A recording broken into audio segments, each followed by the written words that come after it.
Не надоест.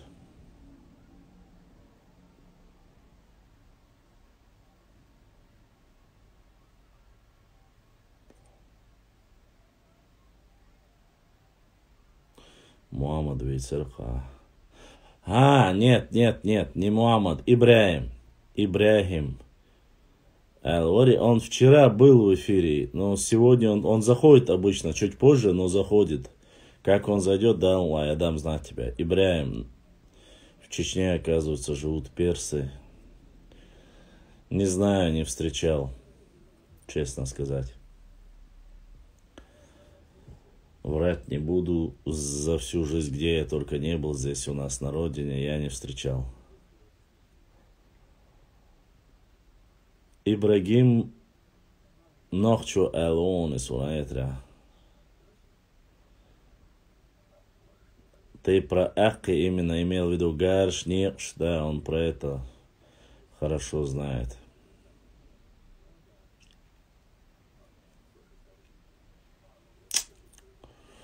Ароной чисто Нохчи Тейп. J2 сдали с разных двух мест и оба показали J2.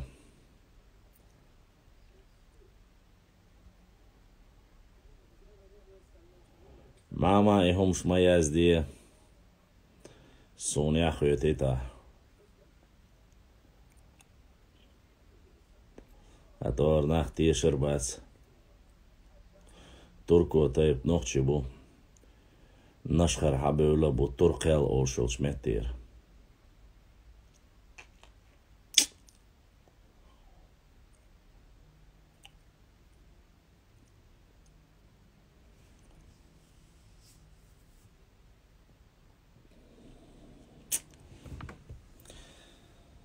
По крайней мере, один пишет у меня в комах на уре Руши Абах, нохчи муат бюц, не знаю. Ибрахим нохчи окка ушун фулани. Ибрин Саргойна. Вот сейчас ты написал Ибрахим нохчу алязинон юкуянца нохчи шибауш. Ибрахим. Фулани вархуах ахки шаглец, хатгач, сагарна шаглец. Директи валиш фулани. Ты и Ибрахим точка нохчу алаг. Шушигауши директи валиш. Башлам, что скажешь по мнению Умхаева Хамзата, который говорит, что мы произошли от бедуина Аббаза, который женился на Кавказе на принцессе Грузии и Тюрнаш Хундуц. Я никогда не слышал, чтобы Умхаев Хамзат такое говорил. Если он и рассказывал, он мог сказать, что это легенда или какой-нибудь рассказ, но я не думаю, что Хамзат такое бы сказал. Честно скажу. Я не видел такого от Хамзата. Тем более от Умхаева. Ассаламу алейкум, ва алейкум салам. Башлам, ты с волосами без совсем разные. Да, к сожалению. К сожалению, это так. Ва алейкум салам, Ибрахим. Ибрахим, он чул дик хуардат али акки гарна шалат цунгвист хила. Кайзерче. Урус Мартан Йиллен Машаду. Алсюиксавош. Она сексуаш. Как легенда, сказал он. Ну, легенда, это не от него, это написанное до него. Да есть такая сказка, легенда есть, но этому верить, конечно же, не стоит. Это из того же ряда, как и про армян и все остальное. Сразу, понимаете, никогда не стоит акцент делать на легенды, сказки. Это очень вещь из области фольклора. Фольклор и история это абсолютно разные. Должны быть подтверждения. А подтверждения никакого нету, кроме как мы знаем сегодня ДНК дает подтверждение тому или иному вопросу.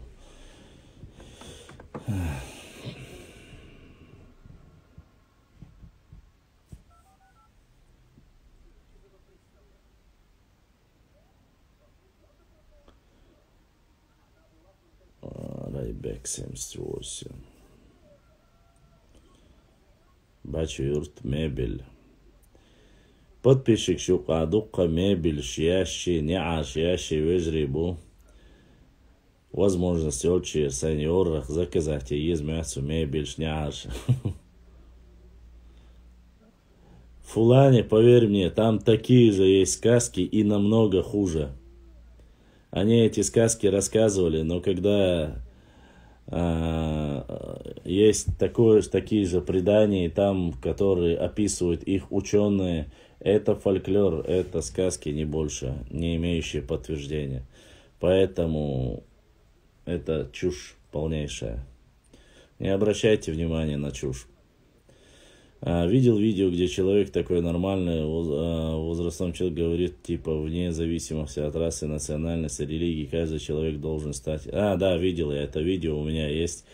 Но вы не удивляйтесь, норнийцы это особый род, они проживают во всех республиках, и такие немножко больные люди есть. Башлам, вайком цель хую, вайком цели объединиться, максимально объединиться, восстановиться, укрепиться. Поэтому это самая главная цель. Размножаться, учиться и жить. Это наша цель. Остальное все будет, иншаллах, в лучшем виде. Зара, и тебя приветствую. Алейкум салам. Это видео про армян у меня есть, я его не стал загружать просто-напросто, дабы, наверное, и среди армян есть достаточно хороших и здравомыслящих людей, чтобы всех не обижать, потому что по одному человеку не стоит судить всех. Среди любой нации есть и хорошие, и плохие. Правильно, Дженчур, я говорю?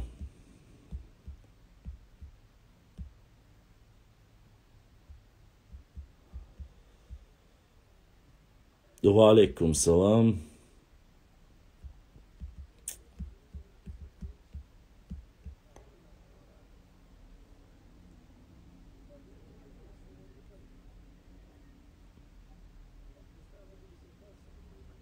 Так, кто-нибудь знает, Ювентус играть закончил? Ассаламу алейкум. Я, когда заходил в эфир, оставалось чуть-чуть времени у них.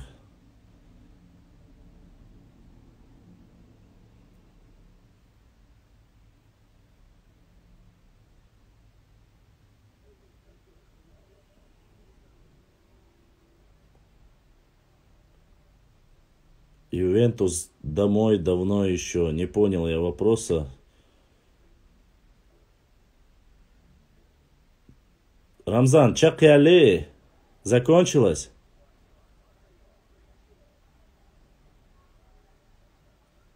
Ассаламу алейкум, тхаларми. Ваш хамух, умар, ва алейкум салам. Дику, нормально. Ассаламу алейкум, стихил масере, ва алейкум салам.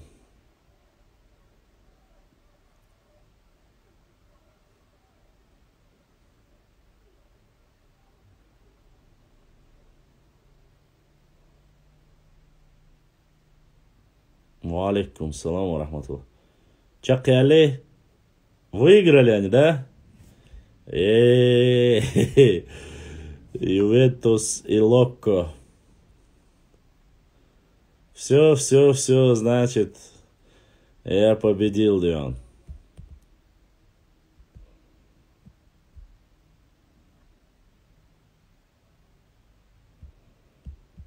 Я победил. Надо было, конечно, побольше ставить. Ва алейкум салам ва рахматуллахи ва баракату, муслим. Му душу вежри, как вы? Марнеш, му каблойщик.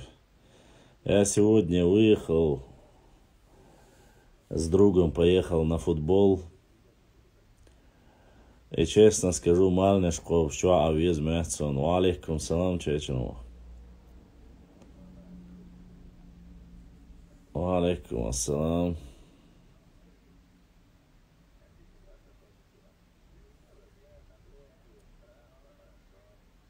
Саид Мухаммад, ва алейкум ассалам.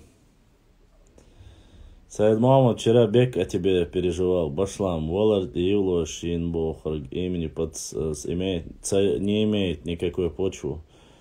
Волар Юлош, Сейнаун. Не имеет под собой почву. Некоторые говорят, конечно, но я проверял, и информация не подтвердилась. Ни Валерик, Идрис Рыбалки пока ОАЗу. Зандакский пробка была, но я добрался. Они, надо было на ничью ставить. Игра-то прошла 0-0. А вот пенальти так безалаберно проиграли. Очень безалаберно. Дженчур, правильно. Валерик Эхкашеленю. Ибраим, Асиль нерк сажималц.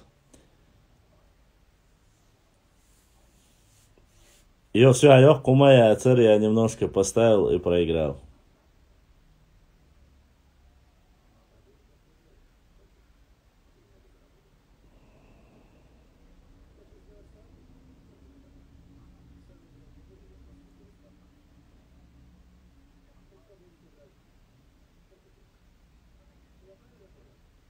Ставки харам. Знаем, муслим. Поэтому мы и проиграли. Если бы в игре бы они забили, конечно бы это было бы хорошо.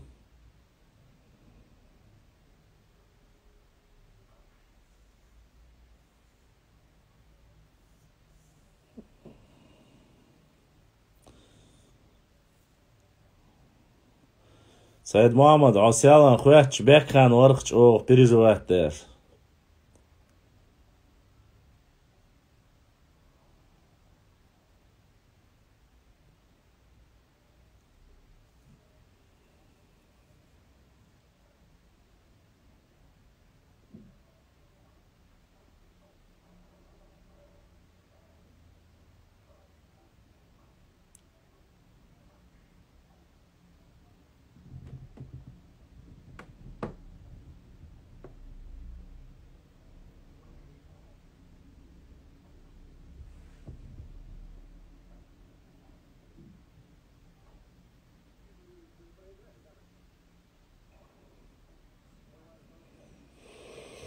Реал Мадрид, Башлам, сегодня кого ждем? УЕФА не хочет видеть Ахава, разбодовавший Еврокубку вместо Ахмат сливает всегда. Эмил Бекхан утверждает. Бек Алязен Хулкай. 500 лет назад в Оккол спустился и основал Валерик. А Юло такой тейп был тогда? Не думаю, что он был тогда. Ибраим. По крайней мере, на нашей территории я очень сомневаюсь, что он был тогда. Это у нас получается 16 век. Сомнительно, конечно.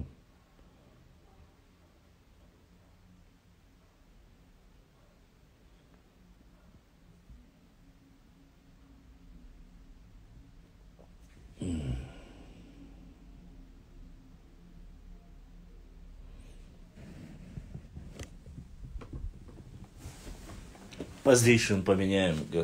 Возрез. Меттек хуишься хала. Ноги затекают.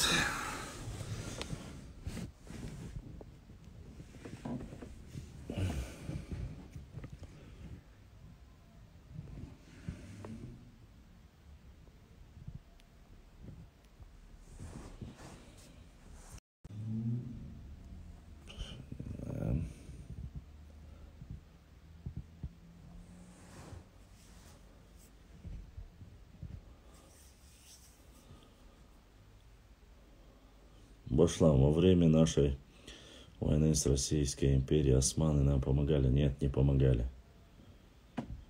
Не помогали. Перес развел УЕФА и принес 4 миллиарда на Лигу чемпионов. Нет, Турция нам не помогала. Османы даже кинули наших братьев-адыгов, черкесов, адыгов, их даже кинули. Башлам, говорят, что наш национальный котел сбросили с обрыва там, где наших, как думаешь, если поискать, нашли бы хоть останки? Не думаю, ваша флане, потому что если он был из медного сплава, скинуть, валикум салам захат, и его скинули в горную речку, за это время, я думаю, что окисление и полностью металл разложился. По крайней мере, за 200 лет, если бы где-то под землей, может быть, и сохранилось бы. Но если в реке, я очень сильно сомневаюсь. Поэтому, нет, немного пропустил. У турков и у османов всегда была своя политика.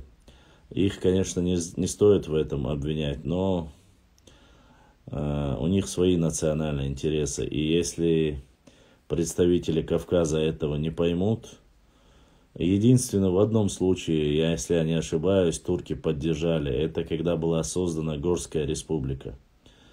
Вот, она тоже признала суверенитет Горской республики, как и многие европейские страны. В этом случае да.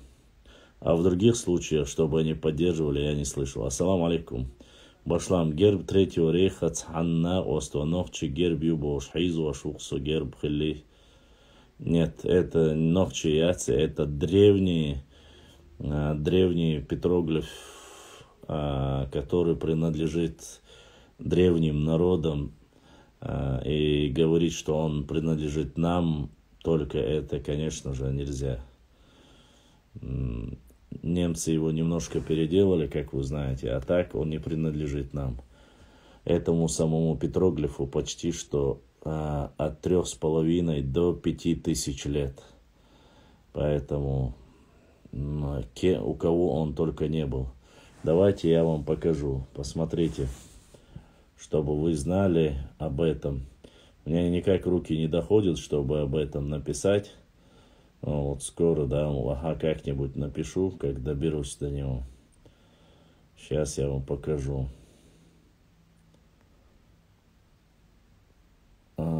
Сейчас. Ну вот, посмотрите. Видите ли вы этот герб?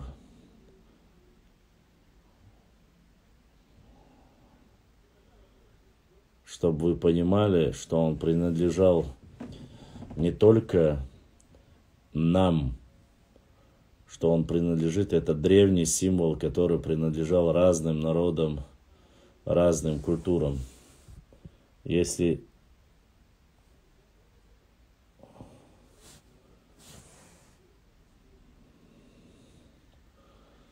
есть такая версия, Ламара, что с Кавказа они. Не скажу, что от нахов неправильно, ни нахов неправильно, ни нахчи неправильно в этом случае. Что произошли с Кавказа, да, но что он конкретно от нас произошли, это нельзя, неправильно будет говорить. Ну, чтобы вы понимали, вот, выбрать другой объект. Сейчас я вам еще покажу. Так. Чтобы вы понимали, смотрите. Это, посмотрите. Вот это древнее,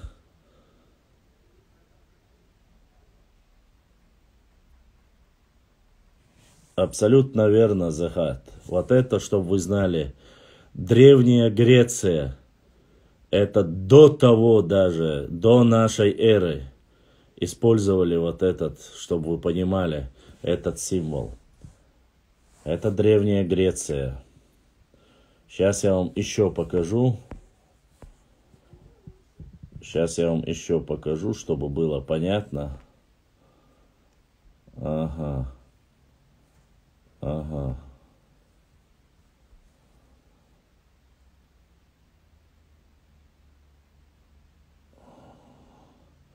Это ложки тоже не из древней Германии, чтобы вы знали. Это все это использовали древние. Это по всему миру этот символ находится. А вот сейчас, чтобы вам было интересно, посмотрите. Вот тот же самый символ, чтобы было понятно.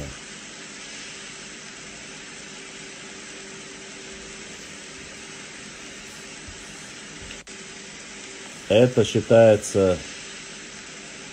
Кстати, вот эти руны, говорят они, что они были славянскими. То есть это уже Россия тоже использует их как руны. Древние руны.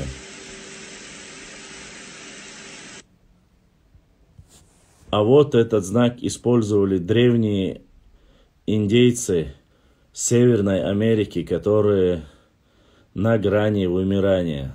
Чтобы вы понимали, само собой, это не современное искусство. Это до того, как европейцы попали туда, этот символ существует, был и есть,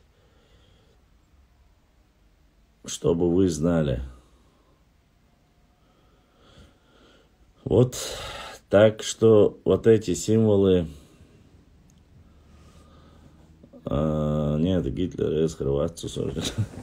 Вот эти символы, они существуют уже на протяжении от 3,5 до 5000 лет. В Древней Индии. То, что я вам показывал, это Ближний Восток, это Северная Америка, это Южная Америка, это Индия. Вот. Сами подумайте, Ариал, это Греция древняя, то есть до нашей эры, это чеканка монеты. И только в 20 веке вот этот символ является непосредственно уже в гитлеровской Германии. Вот. Ничего тут, как говорится, такого нет. Если вы заметили на видео, рунические видео, там был этот и немецкий знак, и там же был тамга, который использовали на ингушском флаге. Трехконечный вот этот знак бесконечности тоже есть. И еще. А теперь давайте я вам покажу, что найдено в горах нашей родины, Нохчичуэ. И сравните, являемся ли мы древним народом или не являемся. Сейчас я вам покажу. А теперь вот я вам показал вот этот, как говорится, рисунок.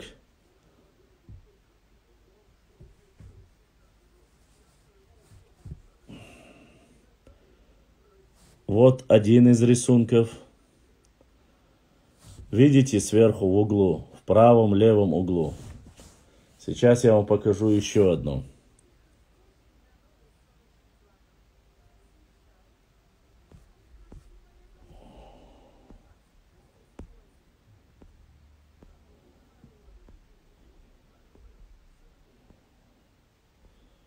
Сейчас я вам покажу еще один, который найден на территории Нохчичуэ. Найден случайно. Так, сейчас чуть-чуть подождите. Это я показал уже. Где там другой кусок?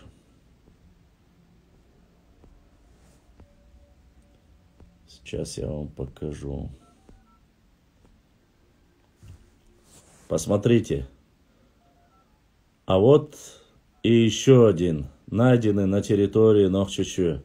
Как вы думаете, являемся ли мы древними представителями этого мира или нет? Этот исторический артефакт найден точно так же и у нас. Чтобы было понятно. Причем он именно образован таким образом, ромбиком, видите? Вот. И подумайте. Есть норнийцы, которые утверждали о том, что мы якобы молодой народ, сформированный там от кого-то, ну, по себе, короче, сказать, указывают, пытаются указать. А вот еще один исторический артефакт, чтобы было видно. Посмотрите.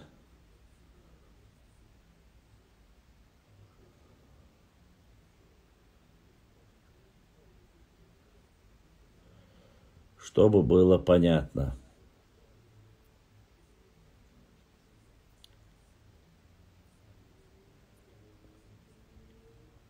Нет, это не в Ингушетии, это именно у нас нашли. В Ингушетии что нашли, я не буду выставлять, и я не выставляю. Это меня не касается. Так что думаю, что как раз таки интересное в первую очередь касаемое нас.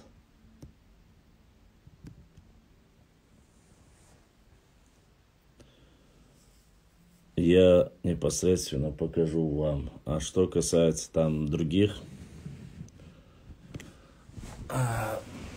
ну, конечно, возможно будет на каждой башне. Пока у вас есть Гагиев, они у вас не только на башнях будут, и на каждой скале, наверное, будут.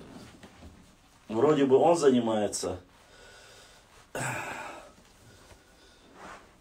Ну, на каждой башне именно такие тотемы, что-то я сомневаюсь, петроглифы. Очень сильно сомневаюсь.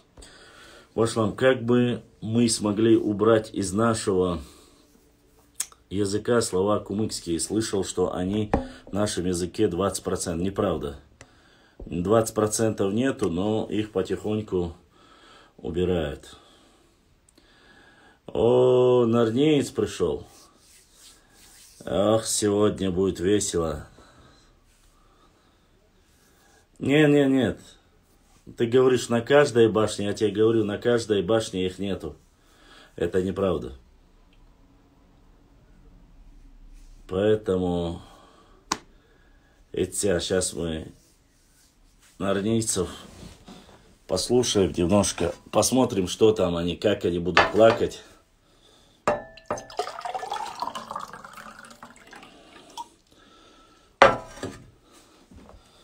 Обязательно, Ламару. Мы же с тобой договорились вместе поехать. Поедем, посмотрим. Ассаламу алейкум. Ва алейкум салам. Hayvana bulaşıyorsun, hayvana. Hayvana bulaşıyorsun. А? Домой. Ишак ты кизлярский. Башлам, оставь их, давай издеваться над нарнийцами. Ну вот сейчас я одному отправил, надо было тебе чуть раньше сказать. Я его удалил. Если что-то хотите сказать, выйдите на прямой эфир, хватит языком чесать.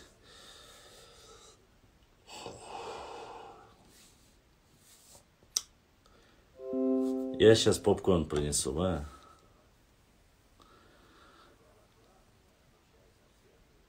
Обязательно, Маша, обязательно.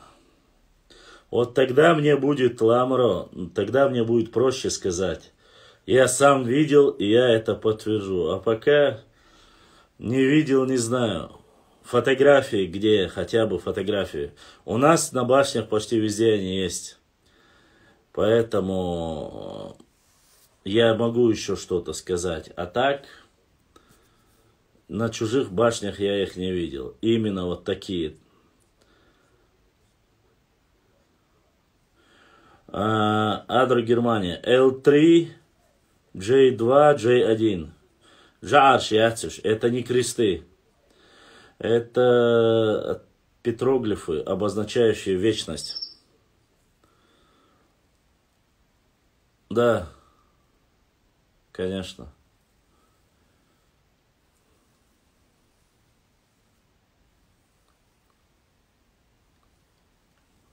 Курбанов не отказался. Курбанов сказал, что он готов встретиться, но он встретится на международном шариатском суде. По этому видео я понял, что это был просто стёб, не больше. Окей, хорошо. В директ скинь, Ламаро. Буду тебе благодарен, честно сказать.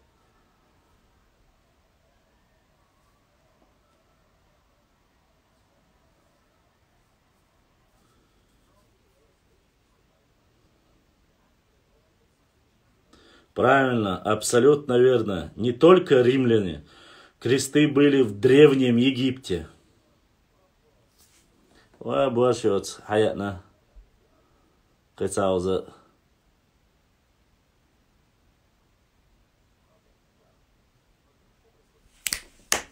домой.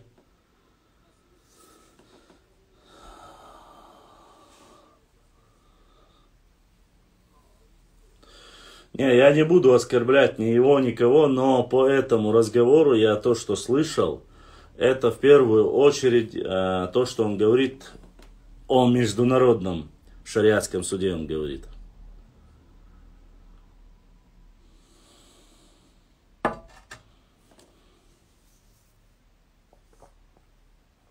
Катар или Саудовская Аравия это как раз таки независимая территория. Я не знаю, Ламару, я честно скажу, не знаю, так это или нет. Не я его закинул, не я его распространяю. У меня на канале его ролика нету, как ты видел. Поэтому я не могу ничего сказать. А дело не в Кавказе. Тут дело не кавказские дела, Ламару. Причем тут кавказские? Вопрос-то решения шариатского суда. Независимого. Он в принципе прав. А зачем нужно приезжать на шариатский суд туда, где происходит это? Должен быть независимый суд.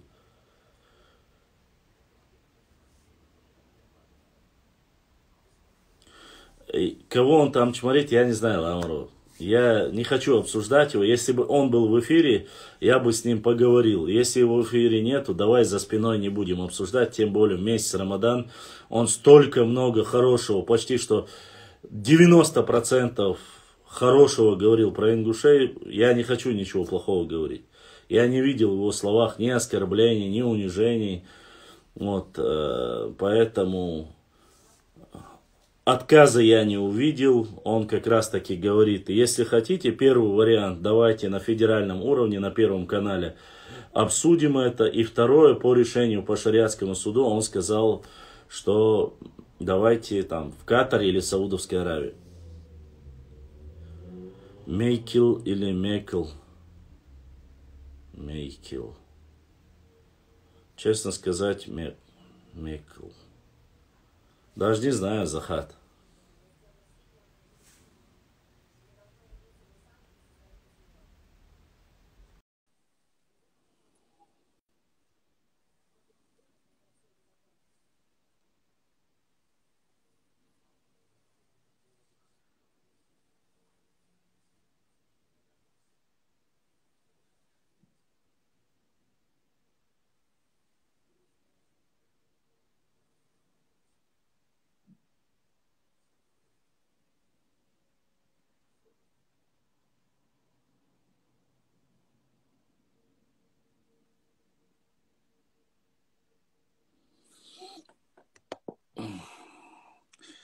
Знаешь, проблема в чем тебя? Твоя проблема в том, что ты есть я больше яц. Домой. Я ему прямой эфир запрос отправил, он не взял. А значит, ну что поделать с душевно больными? А от нас там никого и не должно быть.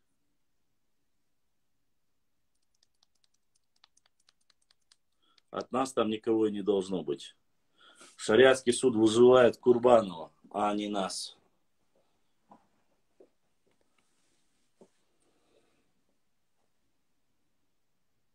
Да, Фуланин, да. Я же ответил тебе в первый раз, да, именно я.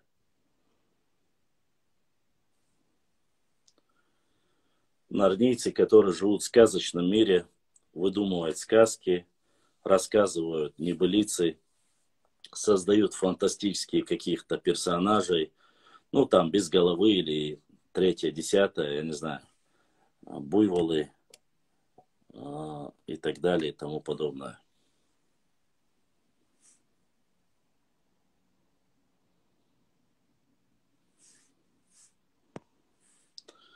Запрос прислали.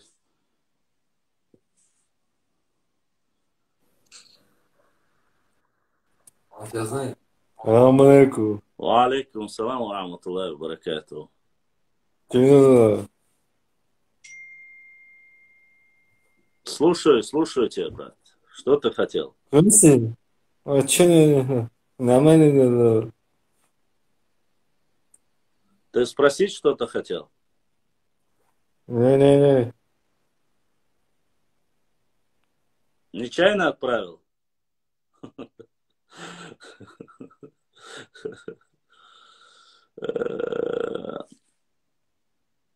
Ассаламу алейкум ва рахматуллахи ва баракатуху. Безутхайм. Башлам. Ва алейкум салам ва рахматуллахи ва баракатуху. Нечаянно, походу, отправила.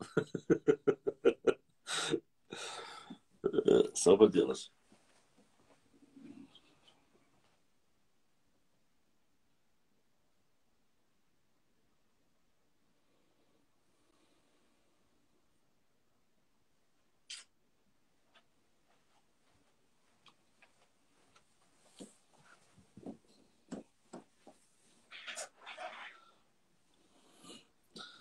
Алейкум салам. Скажи еще раз про гендергноевца и их героических персонажей.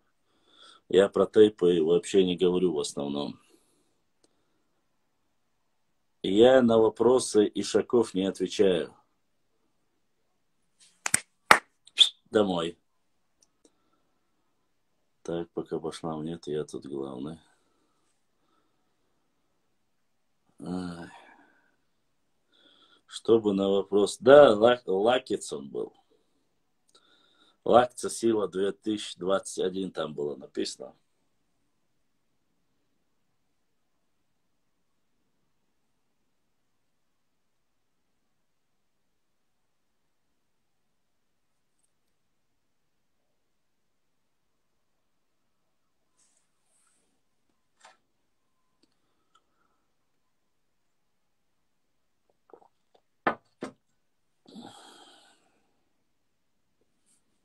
Отправил еще одного.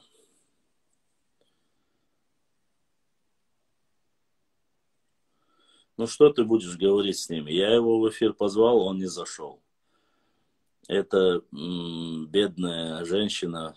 Ну, хотя женщина я не могу сказать. Женщина-то и то больше имеет достоинство. Заходит с пустой аватарки.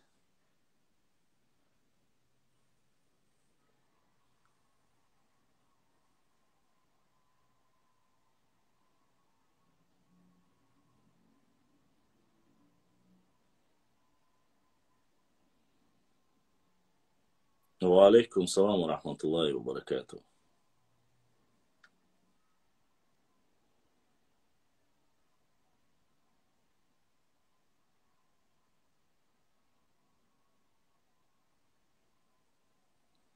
Верно, Бек. Ничего, всякое к нам приписывать башлам женщин.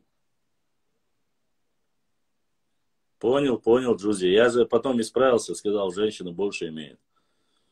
Башлам, не хочешь сделать интервью с Хасаном Хасаном Бакаевым? Хасанов Бакаев, Хасан Бакаев, ой. Конечно, Башлам, всего массу иш блока. Я не знаю, этот один и тот же Кизлярский Ишак там вечно отправляет, то женщиной притворяется, то мужчиной притворяется. Башлам смотрел на канале Саврамат про поход Тимура на Кафу. Да, я это уже опубликовал, я нашел эту книгу, опубликовал оттуда материал, конечно. Чернышов как-то фамилия его. Конечно, он доктор исторических наук, кажется, кто там представляет партию «Единая Россия», что-то там. Я смотрел. Я же публиковал это все, уже есть. Только когда появилась, я нашел эту книгу, по которой он говорил, и тоже это опубликовал, эту книгу. Это Рашид ад-Дин, кажется, был арабский и персидские писания оттуда.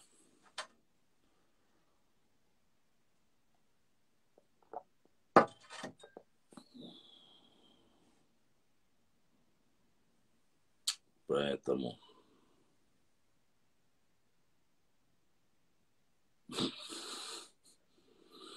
Натыла Гитлеров маритла.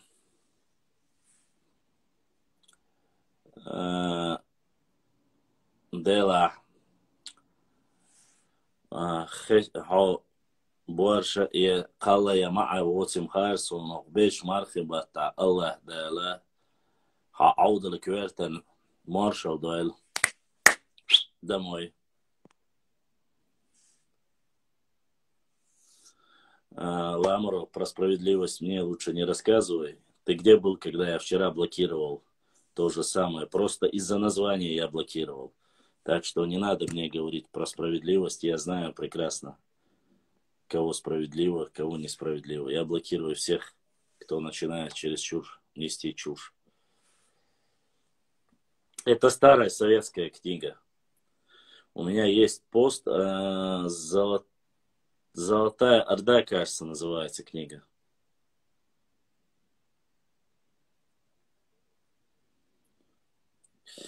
Диего Домингес, ваша. Ханканаш малете, если заблокировать вина. Ханканаш малете. Пускай месяц Рамадан, что ты можешь сделать?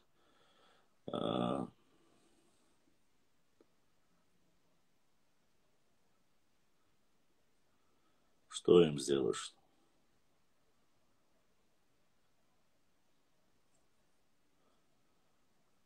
Терять на них слова, тем более, не стоит.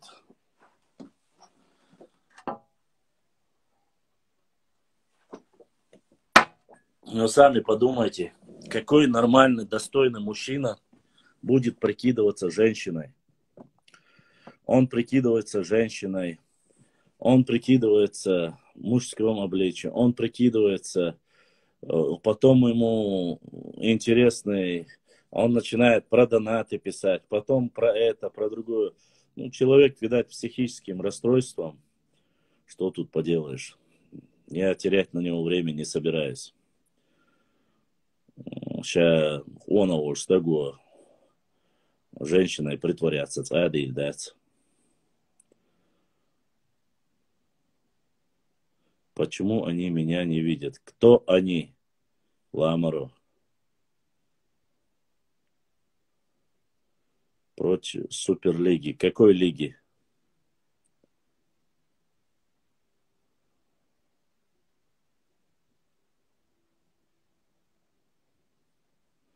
Нет. От Аварам дано это название от хана, который звали Авар. От него появилось у них название. Это более достоверно.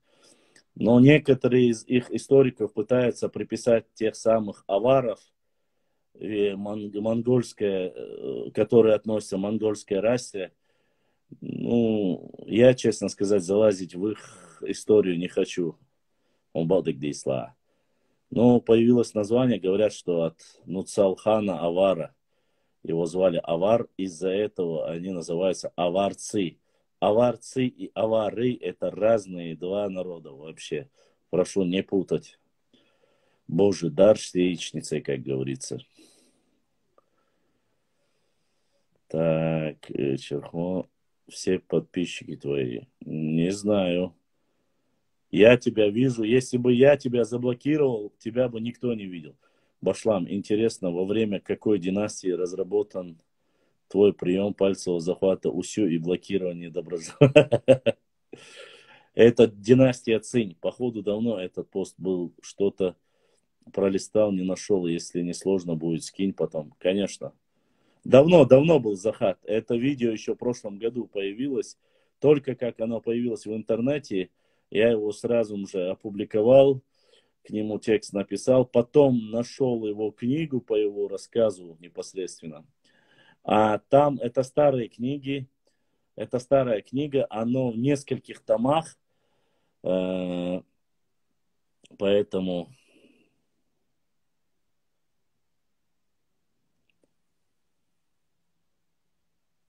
Башлам, ответ обсудили уже. Я не обсуждал. Ну, во-первых, Руслан Курбанов его не мне отправил. Меня это, честно сказать, не касается. Если бы сам Руслан был в эфире, мы обсуждали бы с ним. Это одно дело. Но поскольку обсуждать за спиной там кого-то у меня абсолютно нету. А так он сказал, давайте прибегать к Третейскому суду в Катаре или в Саудовской Аравии.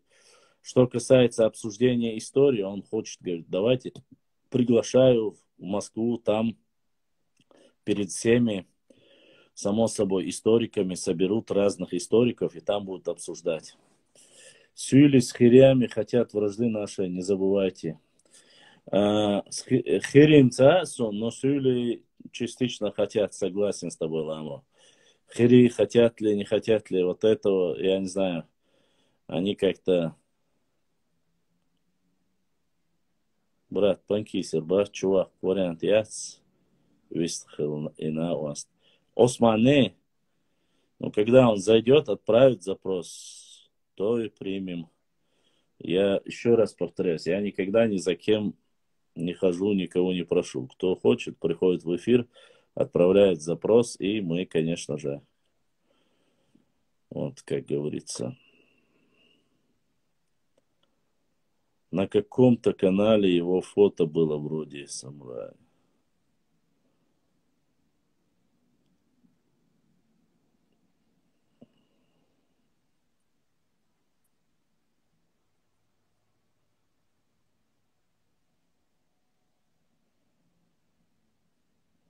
Руслан сказал Третейскому суду обратиться в Саудовской Аравии или в Катаре, чтобы они разъяснили, кто прав, а кто нет.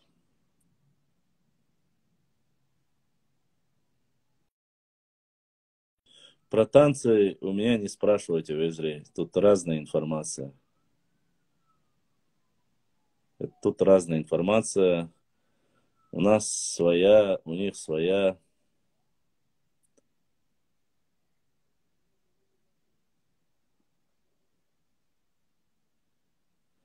Ну, была здесь, всегда писала себя как Лариска Андерсон, вечно плакала, как женщина, ходила здесь, сочиняла сказки, материлась, месяц, Рамадан, то женщиной притворялась, то мужчиной. Ее все запомнили как Лариска Крыска. Вот. Но это был душевно больной человек, его, конечно же, узнали, кто он, откуда он. Но с тех пор люди запомнили ее как женщину среднего, не женщину, а как существо среднего рода, потому что он не определился, кем он является, мужчиной или женщиной. Поэтому Лариска, оно. Валикум салам. Не, вообще в чем вопрос основывался? Ну, он сказал где-то выступление, или это вырезка, я не знаю, что Ингушская республика основалась из-за того, что были две чеченские компании. Из-за этих слов Руслана Курбанова вызвали на шариатский суд, если я не ошибаюсь. И после этого Руслан Курбанова вызвали в шариатский суд, на что Руслан через определенное время, через 3-4 дня ответил. Ну, как ответил? Он очень много очень добрых слов сказал про ингушей, стоит отдать должное, и сказал, ну, если вы хотите поговорить о шариатском, насчет шариатского суда, давайте я договорюсь с Саудовской Аравией, это как бы столица всего ислама, или же в Катаре, там проведем шариатский суд по поводу шариатского суда. А что касается исторических каких-то аспектов, Руслан сказал, что давай выяснять это на Первом канале или на федеральных каналах, что он договорится, туда позовут специалистов, и там будут говорить о истории Ингушетии и так далее и тому подобное. Вот все, что я увидел, то, что, из того, что мне прислали. Более достоверно сказать не могу. Снова же я говорю, 90% он говорил только добрые, очень добрые слова, и два варианта ответил он на эти.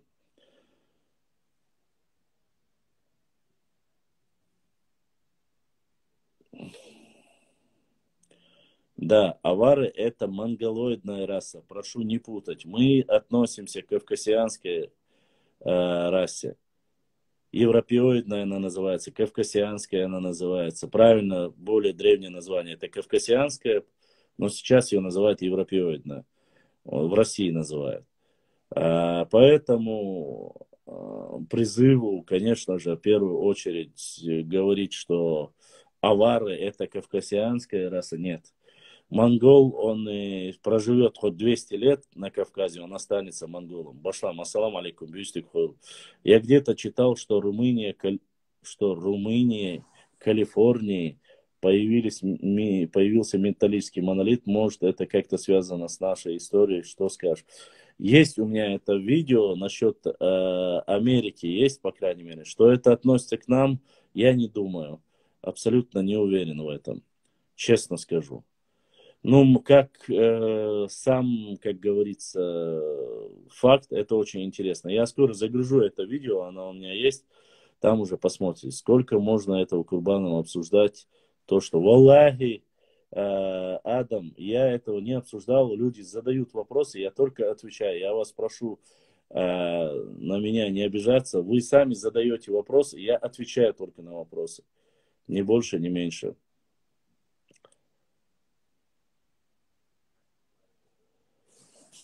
Он же нормально двигался, ему это надо было, даже в поддержку 23-го приехал там, авары, аварцы, это один, нет, не один от этнос. Аварцы это кавказиане, а авары это монголоидная раса.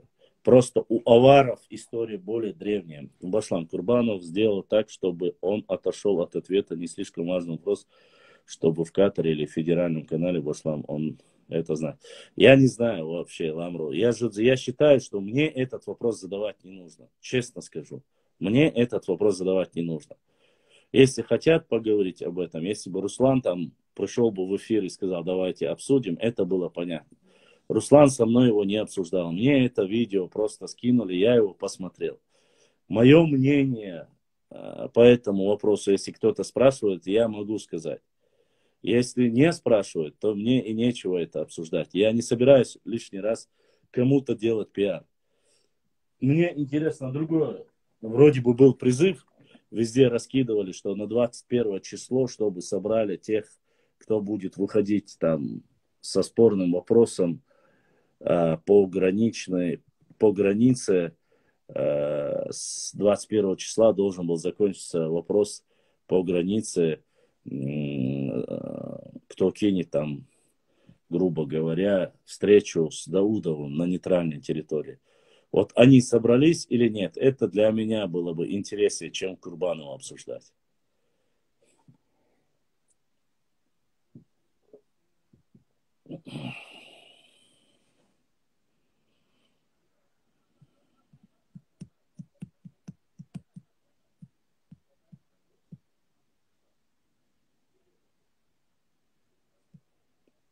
Ну, это уже, Адам, это уже нужно проверять.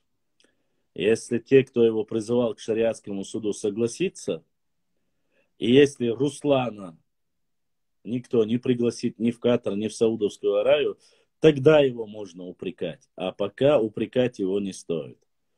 Сможет он, не сможет, сперва нужно принять. Ассаламу алейкум, башлам, в селе Брагуны есть плиты, которые 1300-1400 лет. Может про это что-нибудь рассказать? Ну, во-первых, я их не видел. Бин Фулейн. Пришлите фотографии, мы посмотрим. 1300-1400 лет. Это огромный срок. Поэтому Башлам Кулумбеков, это, если я не ошибаюсь, тот, кто издевался над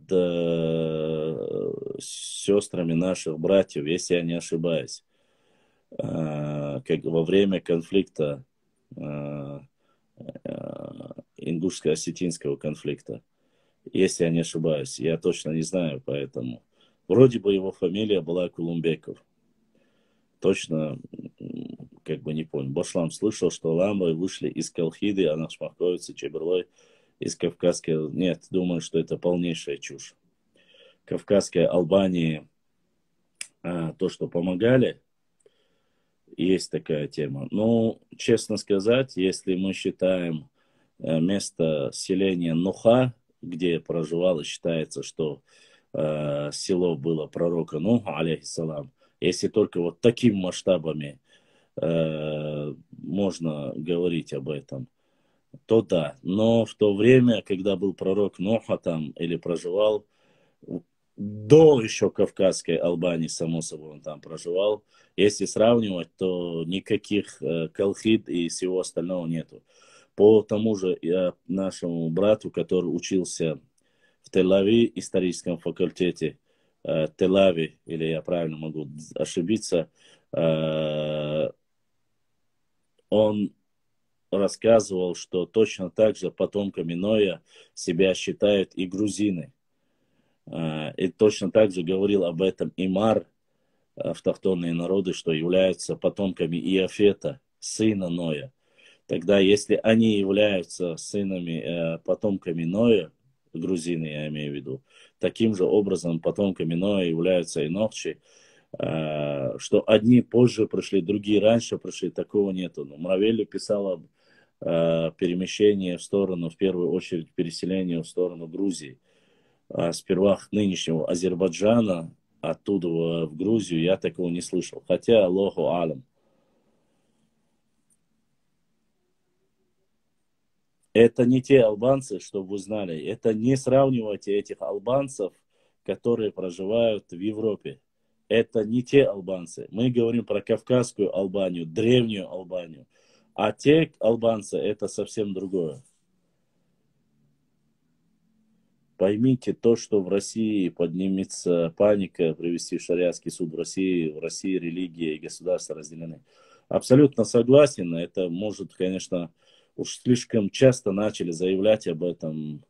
Боюсь, что вот это ничем хорошим, в принципе, может не закончиться, честно сказать.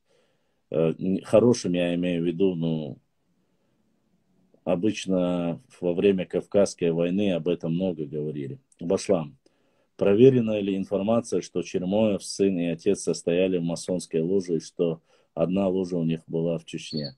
Ну, что ложа была в Чечне, неправда. Что они состояли в ложе, такие разговоры есть.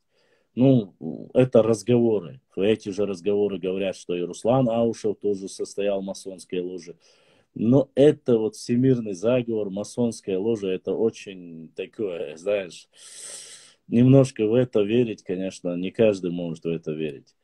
Там люди на этом есть, которые поехали. Древняя Албания, Кавказская, это большое государство. Многие ученые связывают преемственность названия Албания и Аланы. Ну, преемственность, не знаю, может быть. Семаз никогда на реальный суд с Гурбановым не придут. По шариату у них даже нету. Так, и так далее, и тому подобное.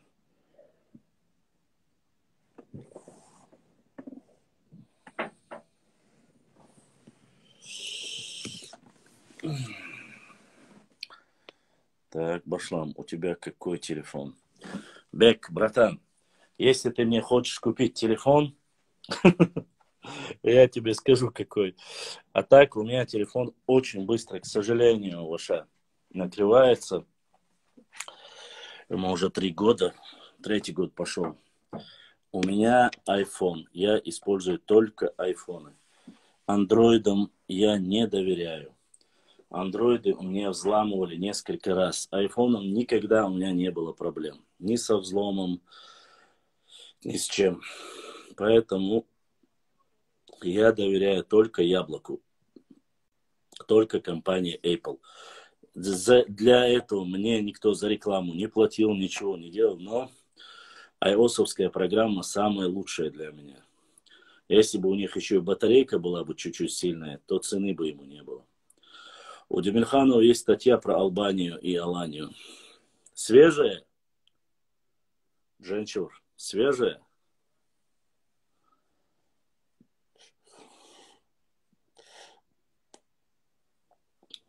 Мне в основном для работы Max, X-Max у меня. Он очень, когда пишешь статьи, он очень, валикум салам, очень легко с ним работать. Статьи писать, видео корректировать, делать видео.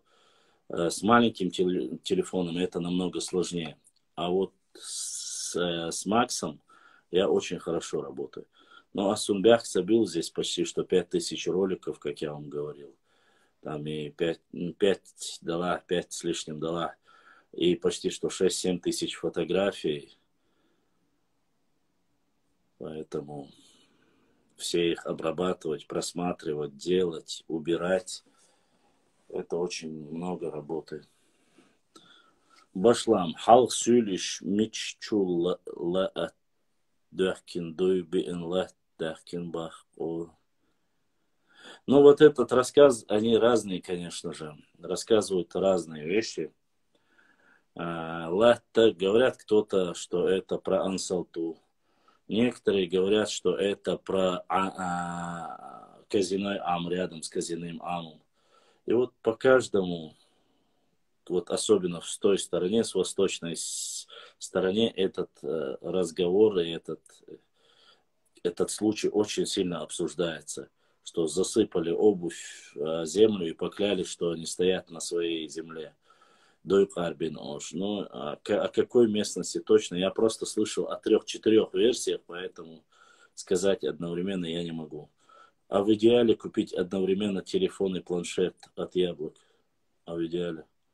Да, Свобода 8, но это мне не светит. Я уже 2-3 года все собирался купить планшет этот тонкий, но никак не получилось. Эльстаншко, шейх Мансур, первый имам Кавказа, был Тайпан Эльстаншко. Башлам, шейх Мансур Тайпан Милор, я ответил. Башлам, я как-то спрашивал у тебя, это древние аборигены Иерусалима, Иусеи, были хуритоязычными, интересовался? Нет, не интересовался, честно сказать. Есть у меня сомнения по этому поводу. Хурито-Уральское государство вроде бы не настолько было большое, чтобы доходило до Иерусалима. Я такой информации не слышал уже.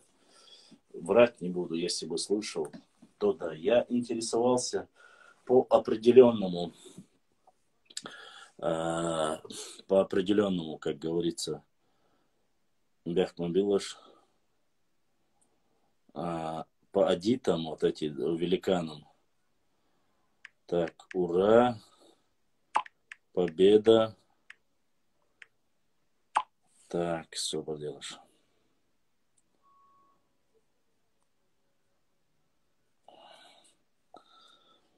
Здесь и Ювентус, и Локомотив победили. Тут был один мой знакомый, который по этому вопросу со мной спорил. Башлам, прочитаю. Что прочитаю, Башлам? Я как-то спрашивал у тебя, я это зачитал. Массера по 1000 сам телефон.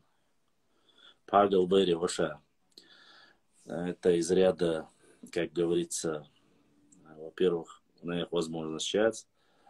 Мы когда даже и 200, и 300 человек были, максимальный мой донат, который я смог собрать, это было на мой день рождения. Это было максимальный донат в один день. Это было 7000. Вот. Поэтому у людей нет возможности. Никто не будет по, как говорится,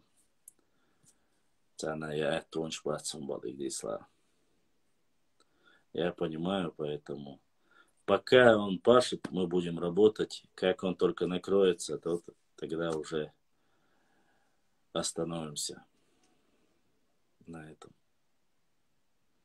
А говорить как... Да, да, про 4 мы не будем.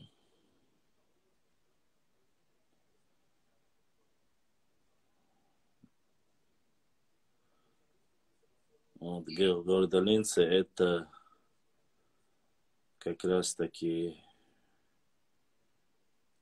те, кто делал меченосцы, кажется. делал мечи, меченосцами были.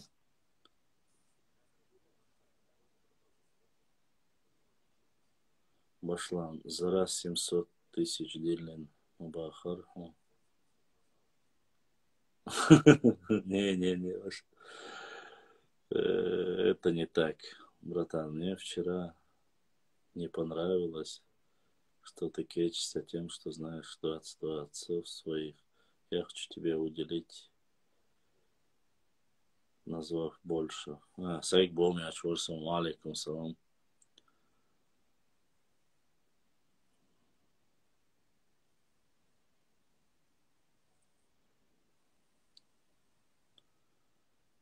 Нет, уже 700. Конечно, сегодня очень хорошо было бы, если бы выиграл наш футбольный клуб Ахмат, но, к сожалению, не всегда бывает так, как мы хотим. В СНГ, точнее.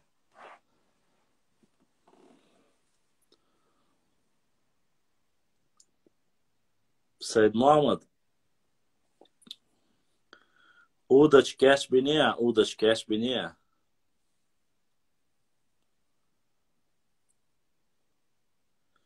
Там мощная катушка, концами, дик удочка, бац. Вообще слово чечен, ингуши, Кавказ, нету такого слова. Башлан, ты слышал, что Малик Сайдулаев хотел вернуть земли чеченцев до Каспии? Нет, не слышал, никогда такого не слышал. Ай, Беркелар Орс Хуагон Метхуали. Ехе, Горк Антья. Это не халам балам.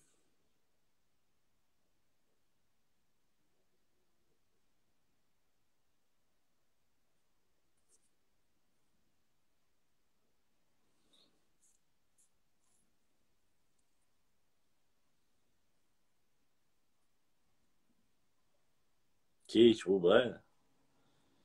Гейт безарбу. Жимник мабалай, Марс, а жим беху хотя бы 5-6 метров. Еху, игмуни хажлай.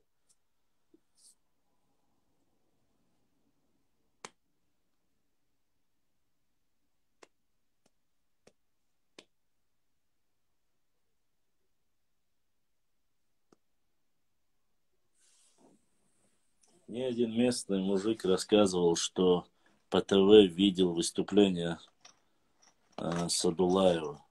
Не видел, Оша, не слышал об этом никогда, честно сказать. Вот слышу от тебя впервые. Так.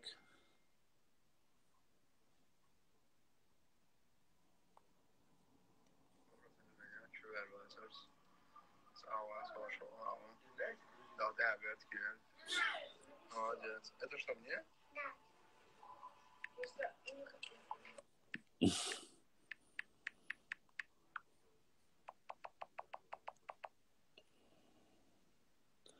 Сасанидская. О Сасанидах есть такая версия, но подтверждения нету.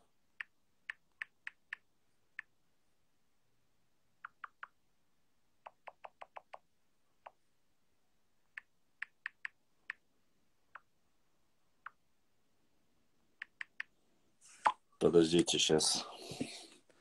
Вот разборки идут. Футбольные разборки. Нахского языка тоже нету. Хазал. Джузи, атан мел бакчуайн.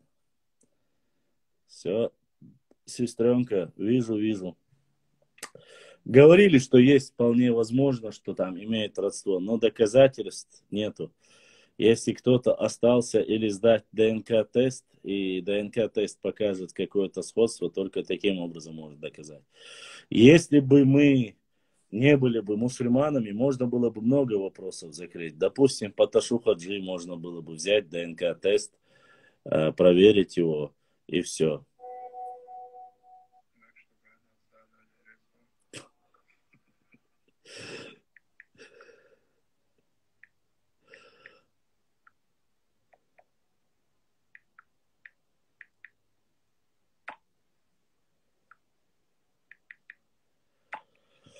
Вот.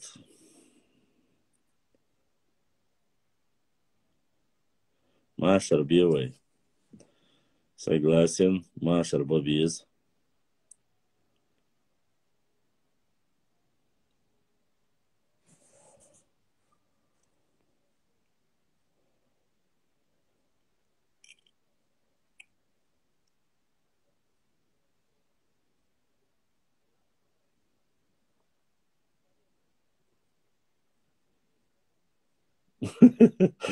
Джузис. Сэдвау, дигаз, вайля, сэдвау, да пропасть и на мясо. Ташу Хаджи Саисанский, если говорил и писал только по-кумыкски, какой из него чеченец? Очень просто. Во-первых, он писал и на арабском, но он же не араб, это раз. Во-вторых, э, говорить, если ты вырос среди других народов, говорить на другом языке, тут ничего нету такого. Так что я бы на твоем месте не спешил. Башла, это имеет огромное значение и в историческом плане. Просто ты не знаешь о Ташу Хаджи. Если бы знал, какой он в историческом плане был человек и в религиозном плане, ты бы просто так не отказывался бы. Башлам, ассалам алейкум. Что ты скажешь насчет боя с кабардинцем? Как думаешь, были ли действительно нокдаун? А что за кабардинцем? Я не знаю. Дошел муслим. Асялан амэр муслим. Аллах да аса дуэль. Обещ мархиба тада духу ахуэл. Конечно же. Конечно же, Ваша. Да, Мурат, я был на футболе, болел.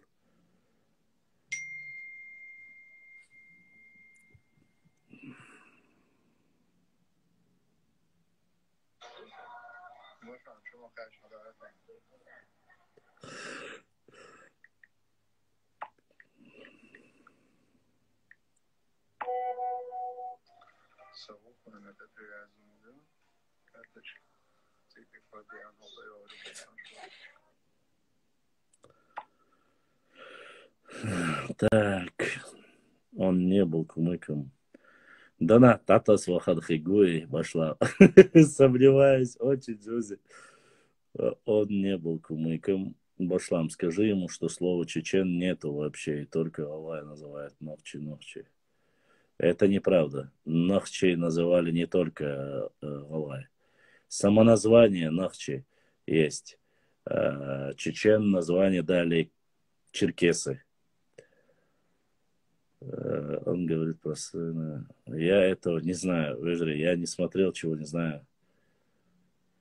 Таня номере это. Ну, тогда, Сайд Мамут, прости. Тогда ты точно мне не отправишь ничего, потому что номера Тани я не знаю.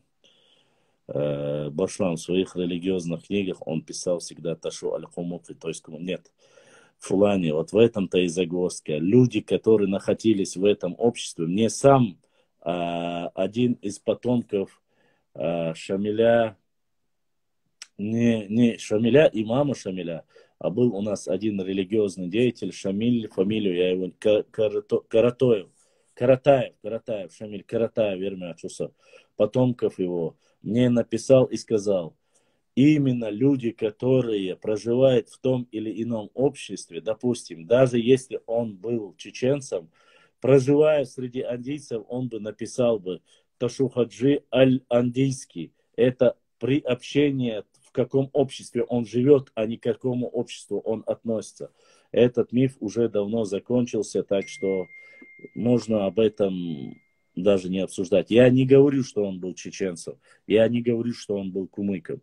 Но у меня, по крайней мере, есть ссылка, книга, где написано, Ахмад Сулейманов говорит о том, что дедушкой Ташухаджи был из тейпа Дышни, Боб Хадж. Вот, Башлам, вы вообще спите? Сплю после утреннего намаза.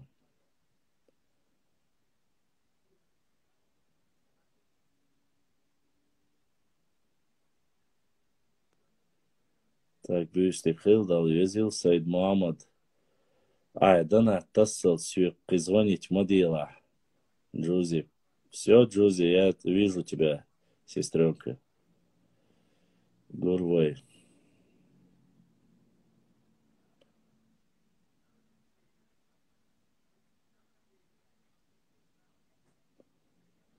Башлам Азамат не заходит на твой эфир? Не знаю, заходит-то он, но совместные мы редко проводим.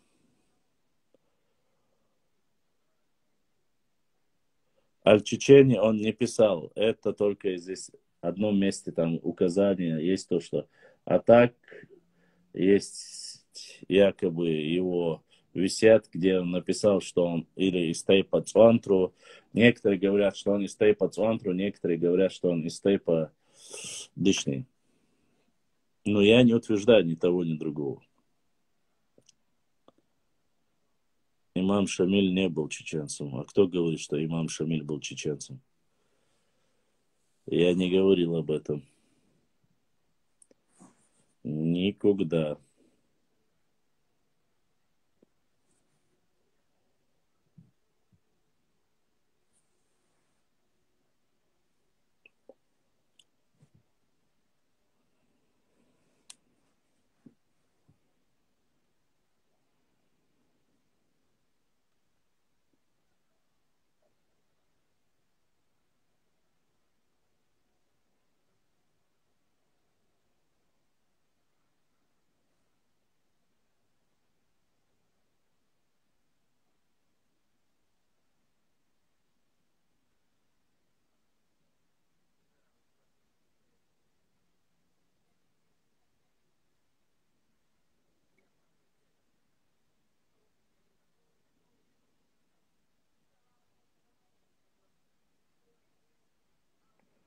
Чушь собачья. Релаксион Че. Не было ни у какого Рокфеллера бабушки-чеченки.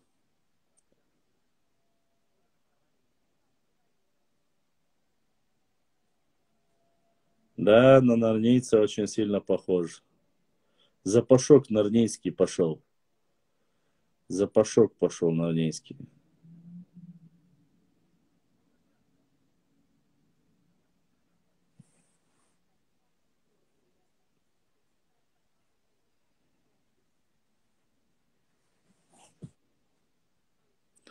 Я тоже так чувствую, Джузи.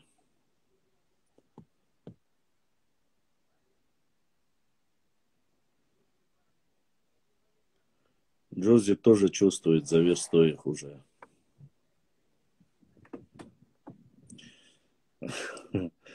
Достойный ответ, самурай. Даже очень даже достойный.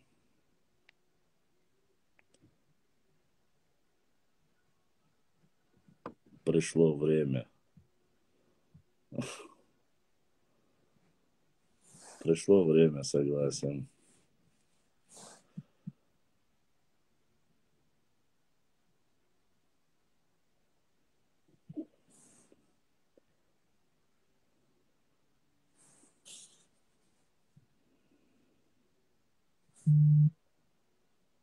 Да, я знаком с мелордовцами. Тайп знаком мне. Они причисляют себя к арабским мухаджирам, которые распространяли религию на Кавказе. Вот такую версию я слышал.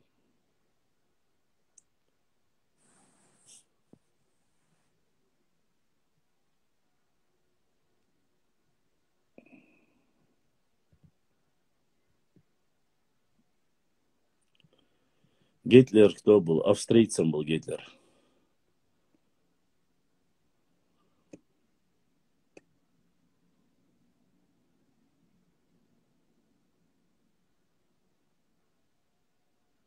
Валикум салам. Джозин Медальо. Вы тоже слышали этот фюш домой? Джузи. Чеченцы, цены, чечены, это...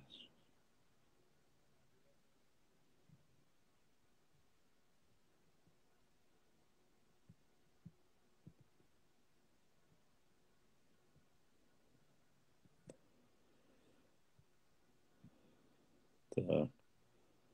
Странно, что сегодня маршу нету. Амины нету.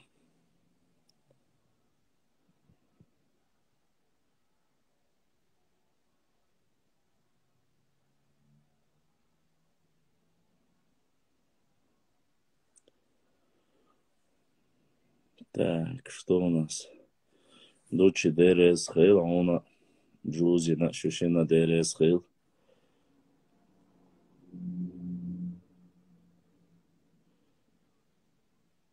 Гитлер австриец, да.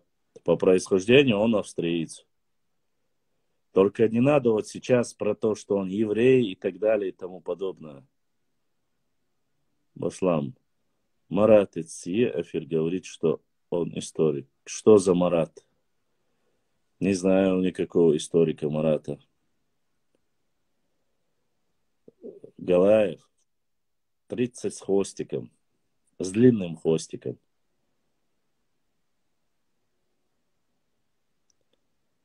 Гитлер не Галгай, Мадейцечем, что я уж.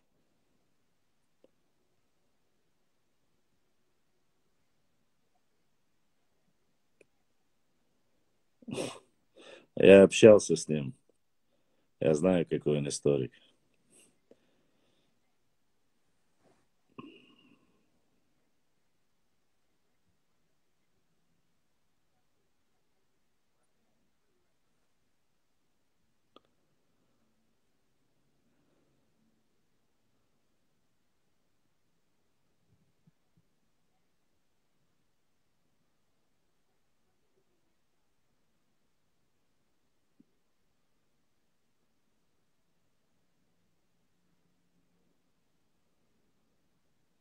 Звук опаздывает. Перезагрузи. У меня нормально показывает.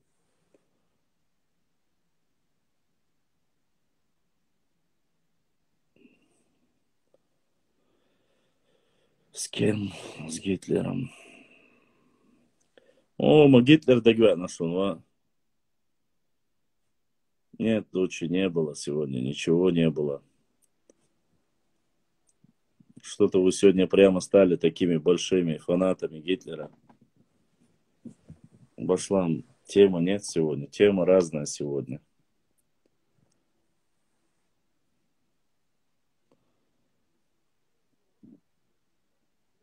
Да, они входили. Вала входили в состав Аланского царства. Башлам, Арсенакаев говорил, что чечен от слова чуе это внутрь Чечни, и на вопрос, откуда отвечал чуе чурду. Да не, это уже чересчур замудренно. Здесь все намного проще. Черкесы называли Чачану, от оттуда и пошло. Башлам сегодня, походу, устал. Да нет, не устал, отвечаю уже на все вопросы. Валикум салам. Валикум салам, Берсхаус. Берсхаус, а еще сразу почему-то вспоминается клиника Берс. День рождения. А, да, день рождения Гитлера же должно было быть. Какого? 21 или 22? 22, кажется, у него день рождения Гитлера. А 21 у Ленина было день рождения. 21 апреля и 22 апреля день рождения Гитлера и Ленина. Брендмайер. 1000.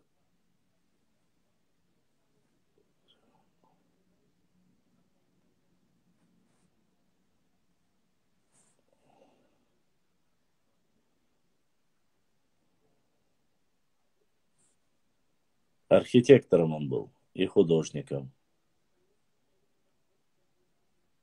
Яхи говорят, что орства вышли от них, а орства, в свою очередь, что они от них. Да, есть такие предания, есть такая информация записанная. Насчет этого, это достоверная информация. То есть достоверная информация в плане каком? L3 вообще Уарстхуай, что предки некоторых Уарстхуай произошли от Акки, об этом очень многих местах пишется, и есть ссылки. Я это несколько раз скидывал, но поскольку не хотел вот этих вот лишних разговоров, опять, что я это сделал, я это не сильно как бы закидывал. А так очень много информации по этому поводу, что общий предок, предки оттуда. Но я думаю, что это Арстхоевский L3 как раз таки и есть от Экке.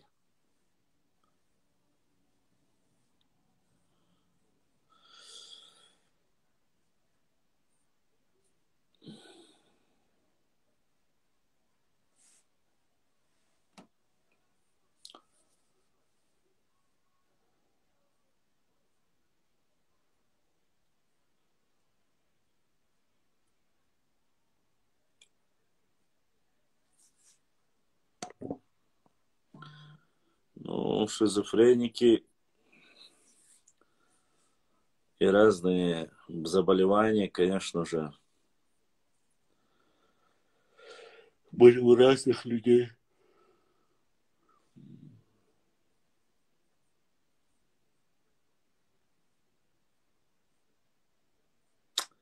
Надо сегодня вам чуть-чуть дать отдохнуть, Бааса.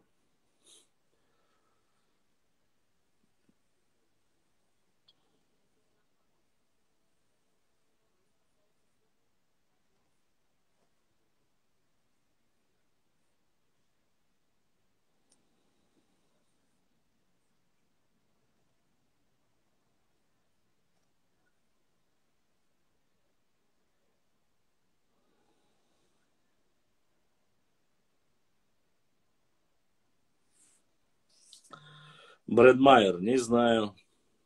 У меня вроде все. Пошла, что ты знаешь про Топа и англичан? Ну, про Топу мы знаем, что он был магнатом. В принципе, он был деятелем. Омар? А что за Омар? Осман, может, ты хотел сказать. Из Панкиси был Осман, а не Омар. Это раз. Башам, ты как-то говорил в эфире, что Куршлой, Мержой родственные тейпы. Это правда? Да, это правда. Мержой, Куршлой, Цуан, Труай. По гаплогруппе ДНК они считаются близкородственными. СИМАЗ в Москве 21 апреля часто убивали мигрантов, помню эти времена.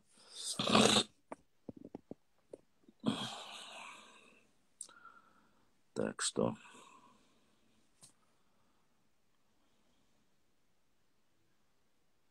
Это так они отмечали день рождения Гитлера.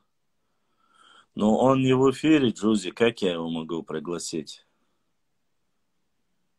Он не в эфире. 2-3 человека, тот, кто запрос направил, я их принял, они скинули. Один этот Лакиц, походу, немножко попутал, зашел. Видать, хотел просто что-то написать и запрос направил.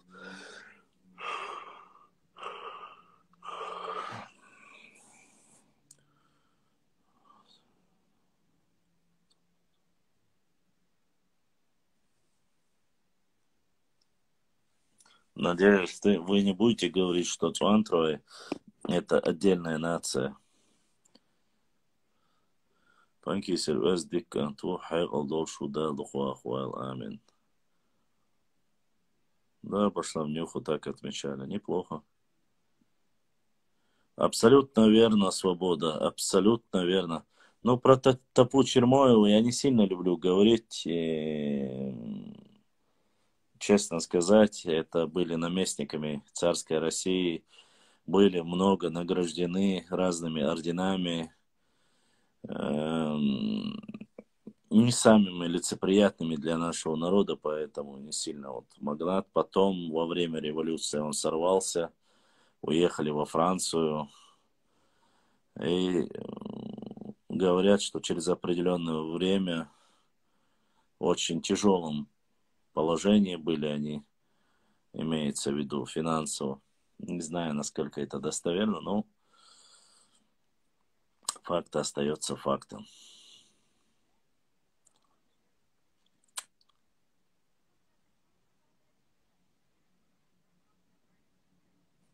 Штама, что нужно.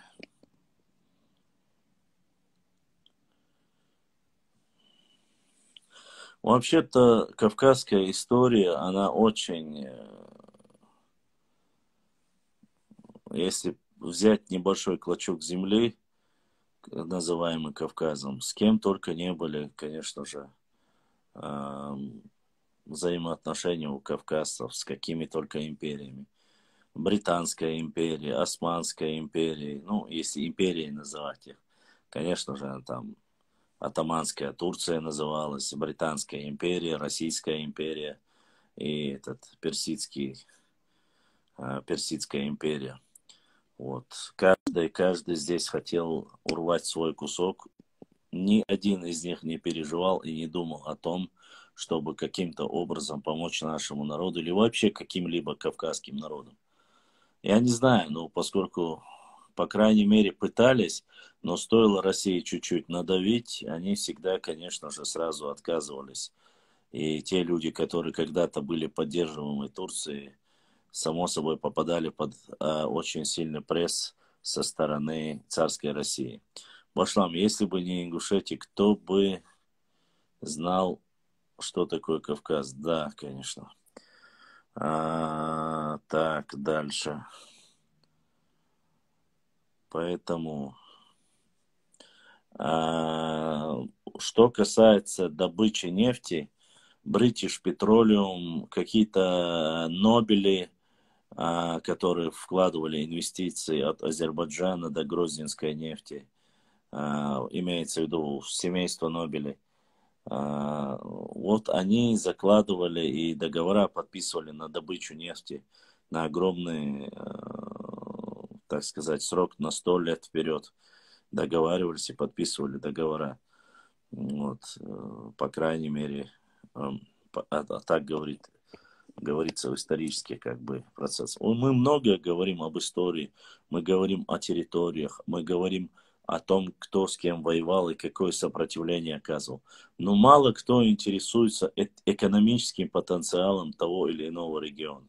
В основе своей, чтобы был какой-то экономический потенциал, они разбиты на несколько частей. Само собой, если мы убираем Азербайджан, остается вот какие потенциалы нефтедобывающие, нефтеперерабатывающие. Нефтеперерабатывающие от кавказских регионов больше всего сегодня осталось Кабардино-Балкария. А морской непосредственно добыча там, от морской отрасли, от красной рыбы, икры и так далее и тому подобное, это Дагестан непосредственно. Не скажу, что там он туристический рай. В свое время и Осетия жила за счет того, в первую очередь, что она была неким форпостом на Кавказе, и была у них есть этот Дарьяльское ущелье, которое все грузы, которые проходят за Кавказе, проходят через Северную Осетию, и это приносит огромные доходы. Поэтому каждый регион был по-своему интересен, по-своему богат был.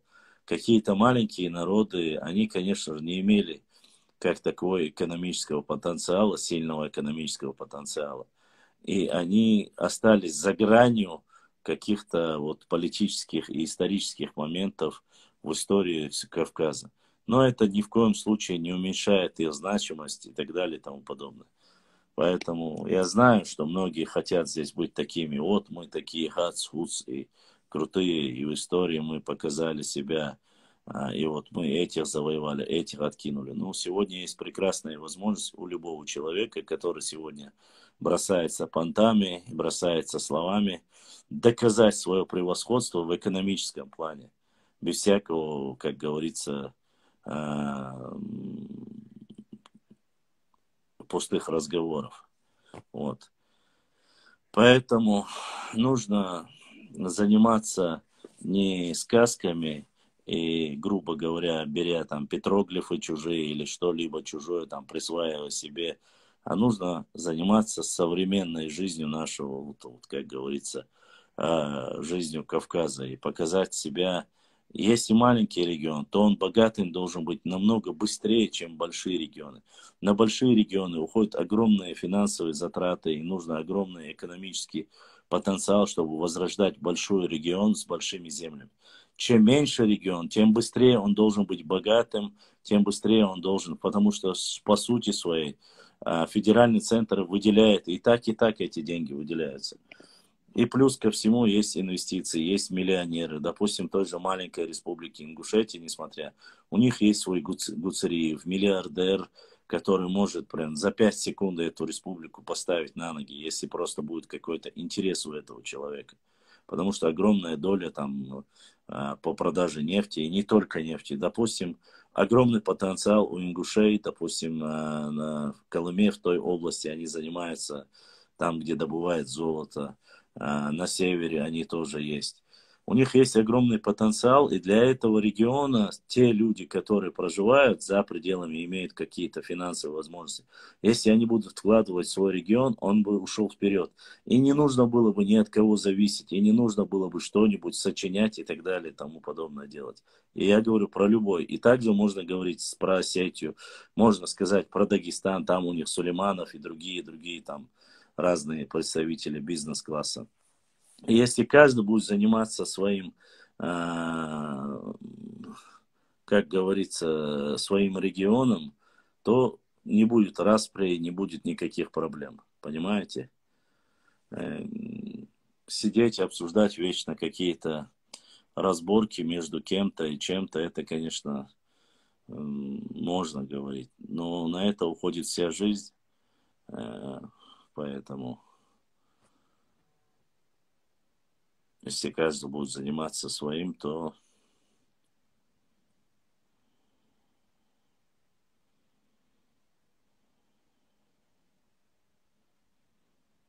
ну, подождите, нужна земля для того, чтобы горе выжибло. Ну, извините меня, в Европе Лихтенштейн не является одним из маленьких государств. Марокко является одним из маленьких государств. Разве они плохо живут?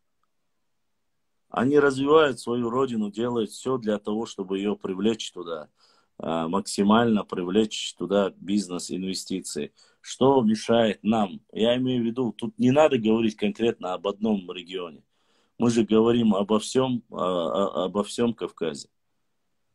Тут уже вы сами должны выбирать.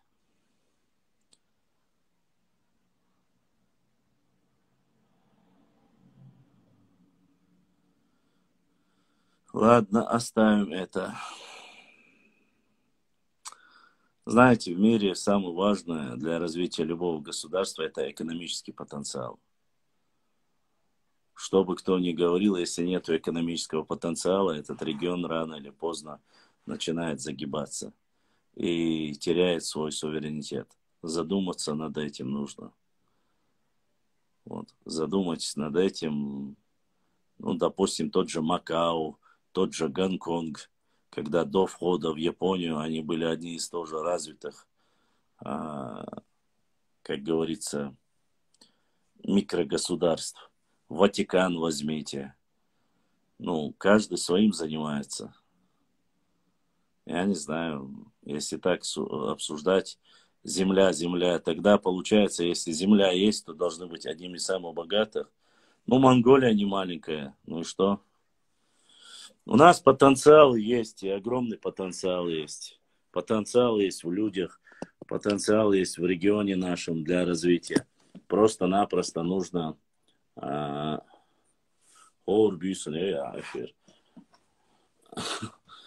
честно сказать, сегодня не хотел делать, но попросили, сказали сделать, и вот мы делаем. Я все равно до утреннего намаза не сплю. Поэтому башлам адыш варфедац. На Кавказе люди уживают от земли. У Кавказа нет мировых брендов, технологий для продаж, поэтому богатая земля важный аспект. Окей, возьми Азербайджан. Вот то, что ты говоришь, если ты только о земле говоришь. Во-первых, это не черноземный, как говорится, сектор России.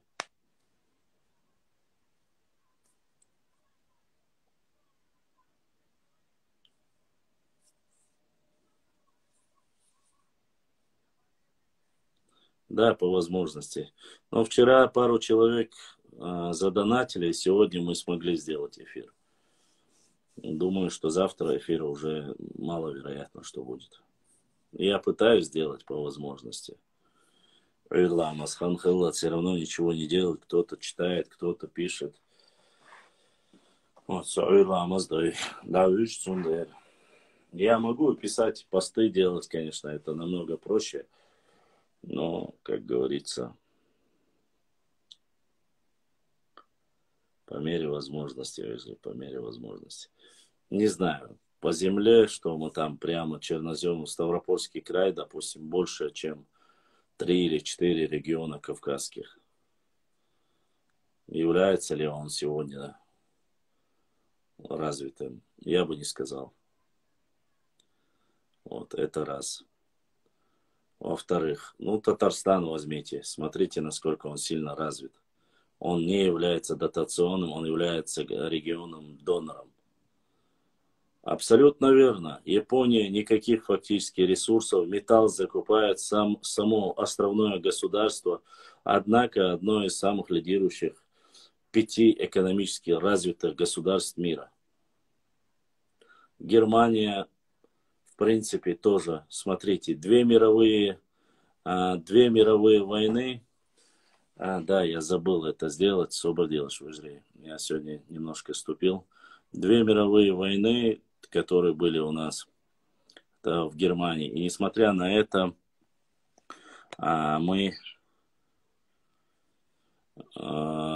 Германия вышла, опять же, на мировой уровень. Освободилась. 42, 766, 30, 2, 298, 60, 448, 448. Опубликовать. Мистер Бирамзан. Прикрепить. Да, как говорится.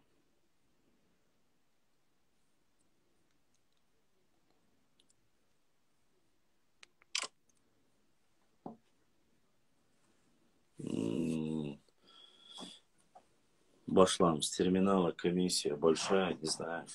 Ну, что, я не знаю, честно сказать, с терминала. Обычно меньше всего у меня брало с PayPal. Алейкум салам, Рамзан.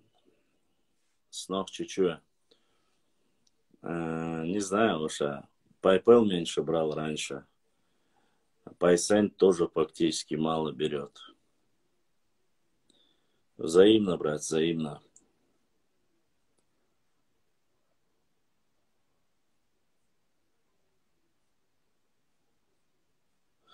Земля кормит.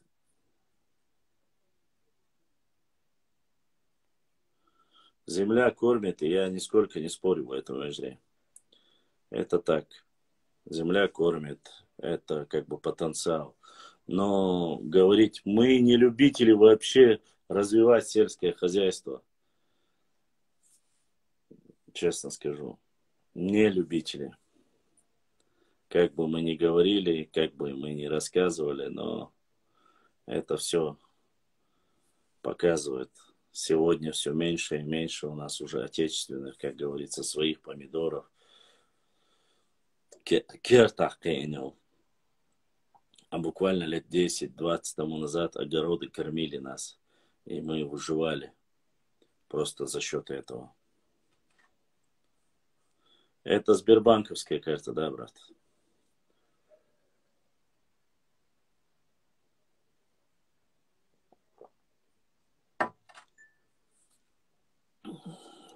У меня только сбербанковская карта.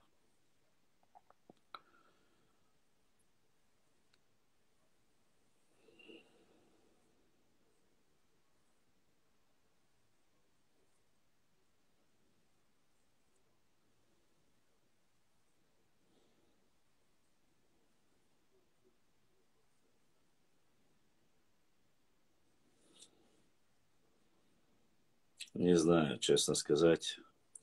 В 21 веке люди делают потенциал и все ставку делают на образование. Насколько мы это готовы к этому, не знаю. Единственный какой потенциал у нас, кроме нефтедобычи, который у нас сейчас уже ушло куда-то, считается, что это не самый важный потенциал. Самый важный потенциал для нашего народа сейчас стал это туризм. Вот если будем развивать туризм, то только на этом, наверное. А дальше...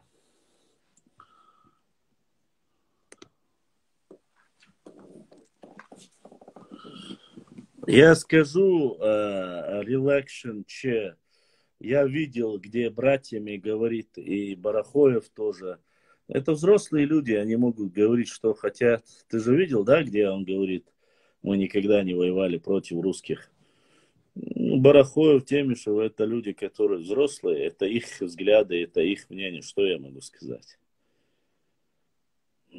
Наше сельское хозяйство грабили с 16 века, и так наше зерно продавалось в Персию и Турцию. Сегодня на этих землях живут калмыки и дагестанцы.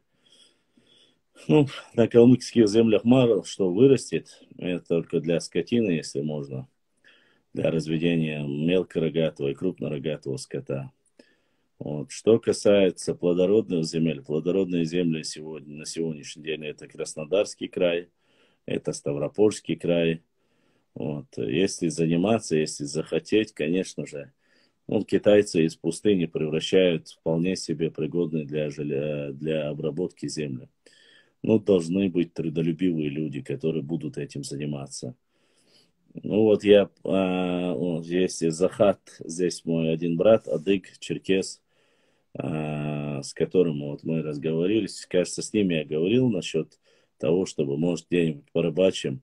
Представляете, если не только у нас есть проблема с этими прудами, где можно порыбачить и поймать там бесплатно, посидеть на речке, как Богом было дано, чтобы люди занимались там рыбалкой и охотой.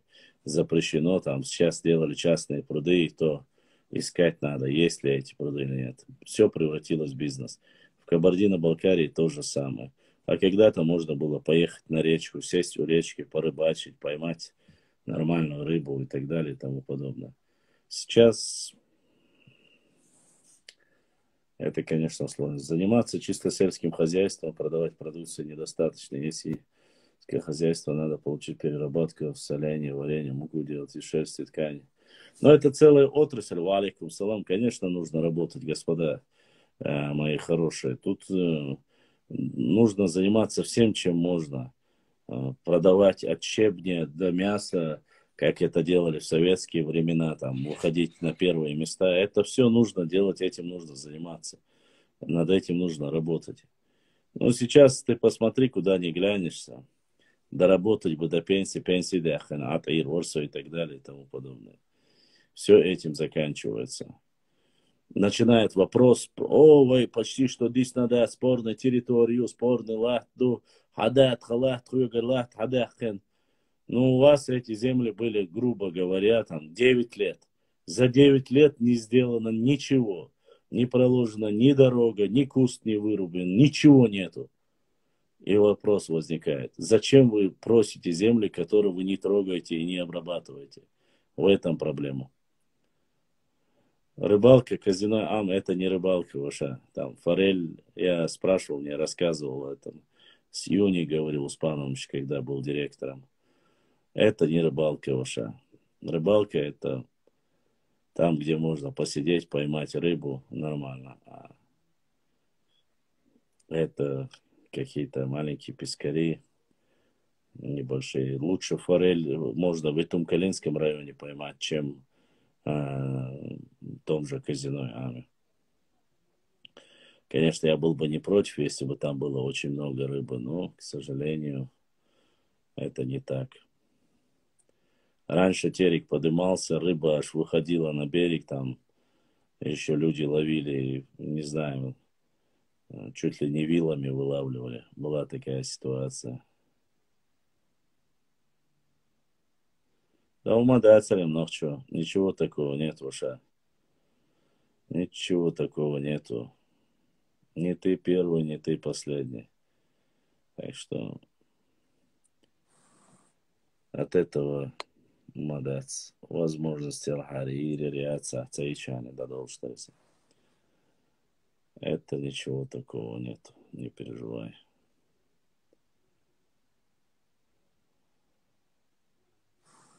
Бельгия, газель, штирца, цаха и шун башламин, удочка цабахает. Бельгия, Бельгия, Бельгия, Норвегия, Вацера, территорию, которую в 2018 году вернули, это вся горная территория, площадь 500 квадратных метров, а Грозная площадь 324 для сравнения фантазии кому-то. Башлам, были бы деньги построить хотя бы пару фабрик. Да, сейчас другу позвоню, есть.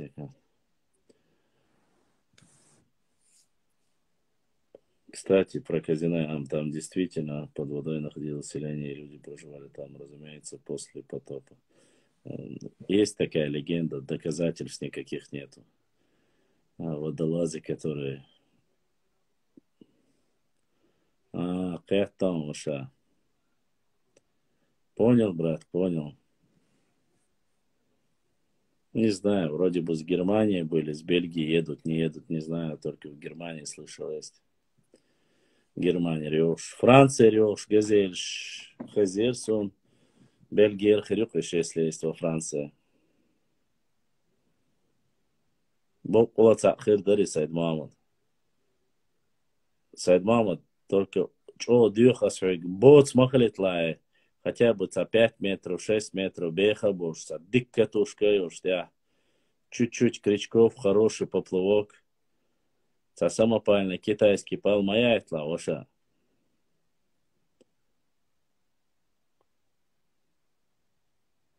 Как твоя удочка доедет, я обязательно сделаю стрим, показываю твою удочку, которую Сайд Мамут прислал. Посвящу там целую, man. Даже когда буду встречать, наверное, бузурта, но хочу.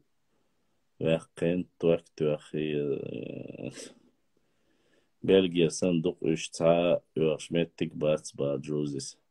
Джузи бельгийская, моего Джузи. Джузи у нас, конечно, молодец, сестренка. Сайд Мамут, Джузи с дуккаю бахон, Бельгия, рахавяш. Джузи, ела, худадис, сестренка. Садик мир самый лучший бельгийский шоколадец, молочный, белый, черный. Сажим шоколад яет, еза. Мы вместе едем с Башламом на рыбалку, если что, моя.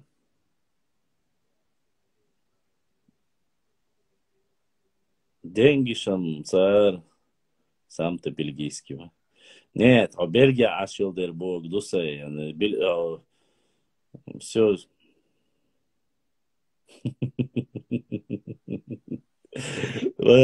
Сволочь, да, Игорь Львович. Башлам. Google иногда показывает площадь Чечни 17 700, а до 18 года было в реале 15 600. После 18 16 100. В реале Google тупит 17 700, может, он пишет старые данные. Да, он пишет старые данные. До удочка. Не понял я, Джузи. До удочо и тынгтейлашка. Не понял я. Я вчера оттуда вернулась, бах. Джузи, отвечаю, боже, садовичу, Сайд Мамонт.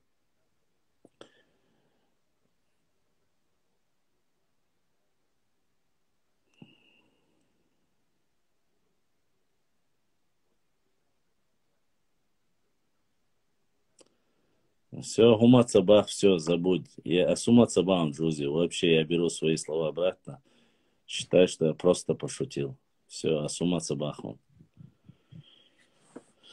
Сингат сабах, удочка сабах, цаамат сабах. Оставим это тогда. Оставим в рамках шутки и все. Это оно по-бельгийски, наверное, бельгийски. Это... Я беру свои слова обратно.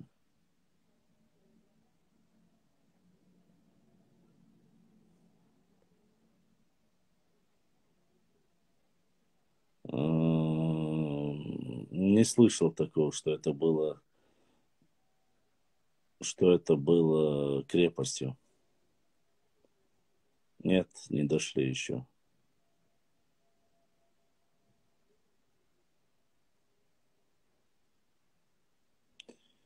Книги еще не дошли.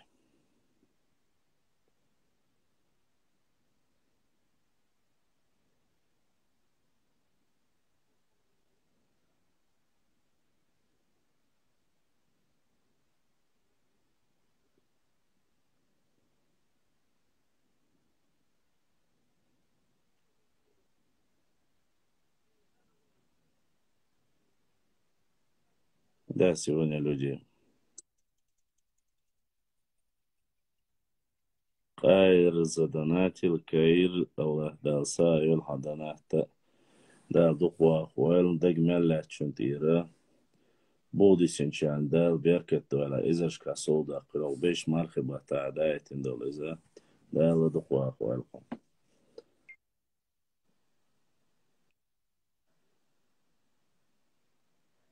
Прямо сейчас, куда бошлам айтқалу усой тейпан мичер хаделцу нахлацы вист айтқалу шхаляца связен дольш душон. Зайдите у меня на страницу, и там вверх поднимите айтқалу шхаляц душон шады гязин.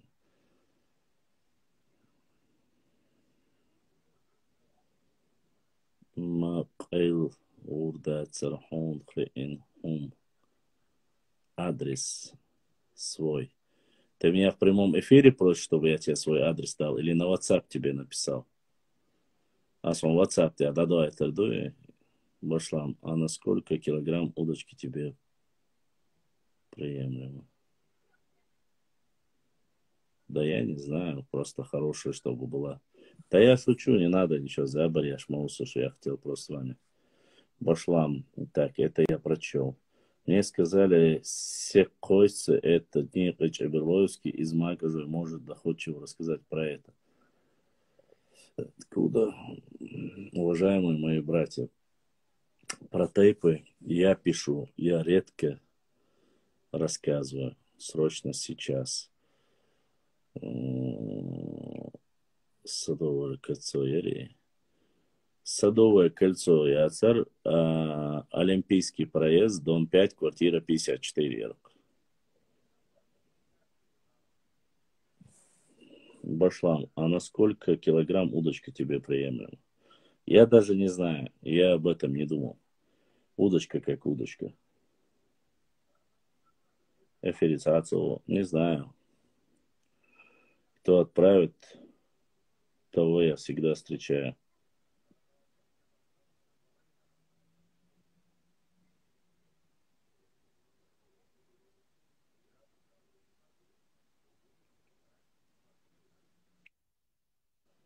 Да, да, так. Есть реально события, которые превратились в легендой. Невероятные вещи для... И Хамзат задонатил. Хамзат, Аллах дал сайол, хадана да духва ахуаль. Будешь нагдал беркет дуэль. Аллах да лох беш мархаба та алец дол да кад да дикенс бихам буахум. Брат, знаешь, сегодня пришел. Молодец, Барзайл. Ты точно собираешься жениться, походу. Ты собираешься жениться. Ай, кечем бяшук да духва. Настоящий воин. Построить дом, жениться, посадить дерево и, как говорится, вырастить сына.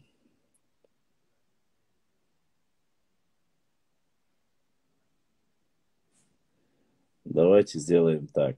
Я, Амила, Яра, тот вопрос, который прислали про тейп, давайте я посмотрю, что есть про него. Завтра мне напомните, и я вам обязательно расскажу. Сейчас прямо так, как говорится, сразу рассказать я не могу. Таджимал Собордичани. Посмотрим, я просмотрю информацию, какая есть достоверная, что есть, и расскажу. 100 с лишним тейпов. Это не все. Башлам Амуху. Ладжал, держаться, Яшу. Держимся. Античеченофоб. Ой, кара, дег, ой, лахтлуштег, ой, должту. Была бы кара, я бы тебе рассказала. Не, не надо, Ваша, ничего не надо.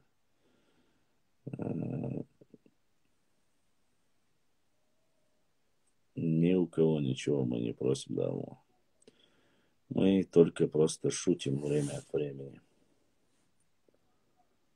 Хорошо, спасибо вам огромное, мило, не за что. Пока еще не за что благодарить или говорить что-либо. Вот, так, все нормально. Все хорошо, да, Аллах. Ну, смотрите, сегодня уже люди, видите, чуть-чуть уже стали меньше, ай, меньше стали уже сидеть в эфире, да. Утра начали больше заниматься работой.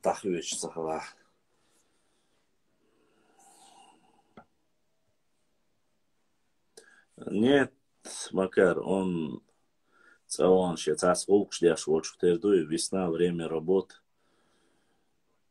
Так у меня и не получилось в этом году посадить. Башла маджахна он цаю. Хна хак еш халдуйса, ришта мою отцарулция. В Ютубе 40 смотрит. Вот. Плюс-минус, чечениш, дастиш, фантастиш, благодарю. Прям, бацализа. Башлам хабрат, вацар, саудовские. Цанохчи, гушмоас, дагон, солнцу. Две шворкой. Из-за Панкисия Цауаной, он там пока живет, работает, связь там не из лучших. Меня вывели из банка, думали пьяны. Ну, за это их можно было засудить. Башлам, расскажи про сражение на Тереке между Тамерланом и Тахтамышем. Сенсей. Об этом очень скудное сообщение между Тахтамышем и Тимуром. Конечно, мы публиковали письма, якобы переписки между Тахтамышем и Тимуром, что он там хотел до последнего. Тахтамыш пытался предотвратить вот это сражение, где называл его братом. Некоторые говорят, что это недостоверная информация, некоторые подтверждают, что просто-напросто Тахтамыш не хотел абсолютно договариваться.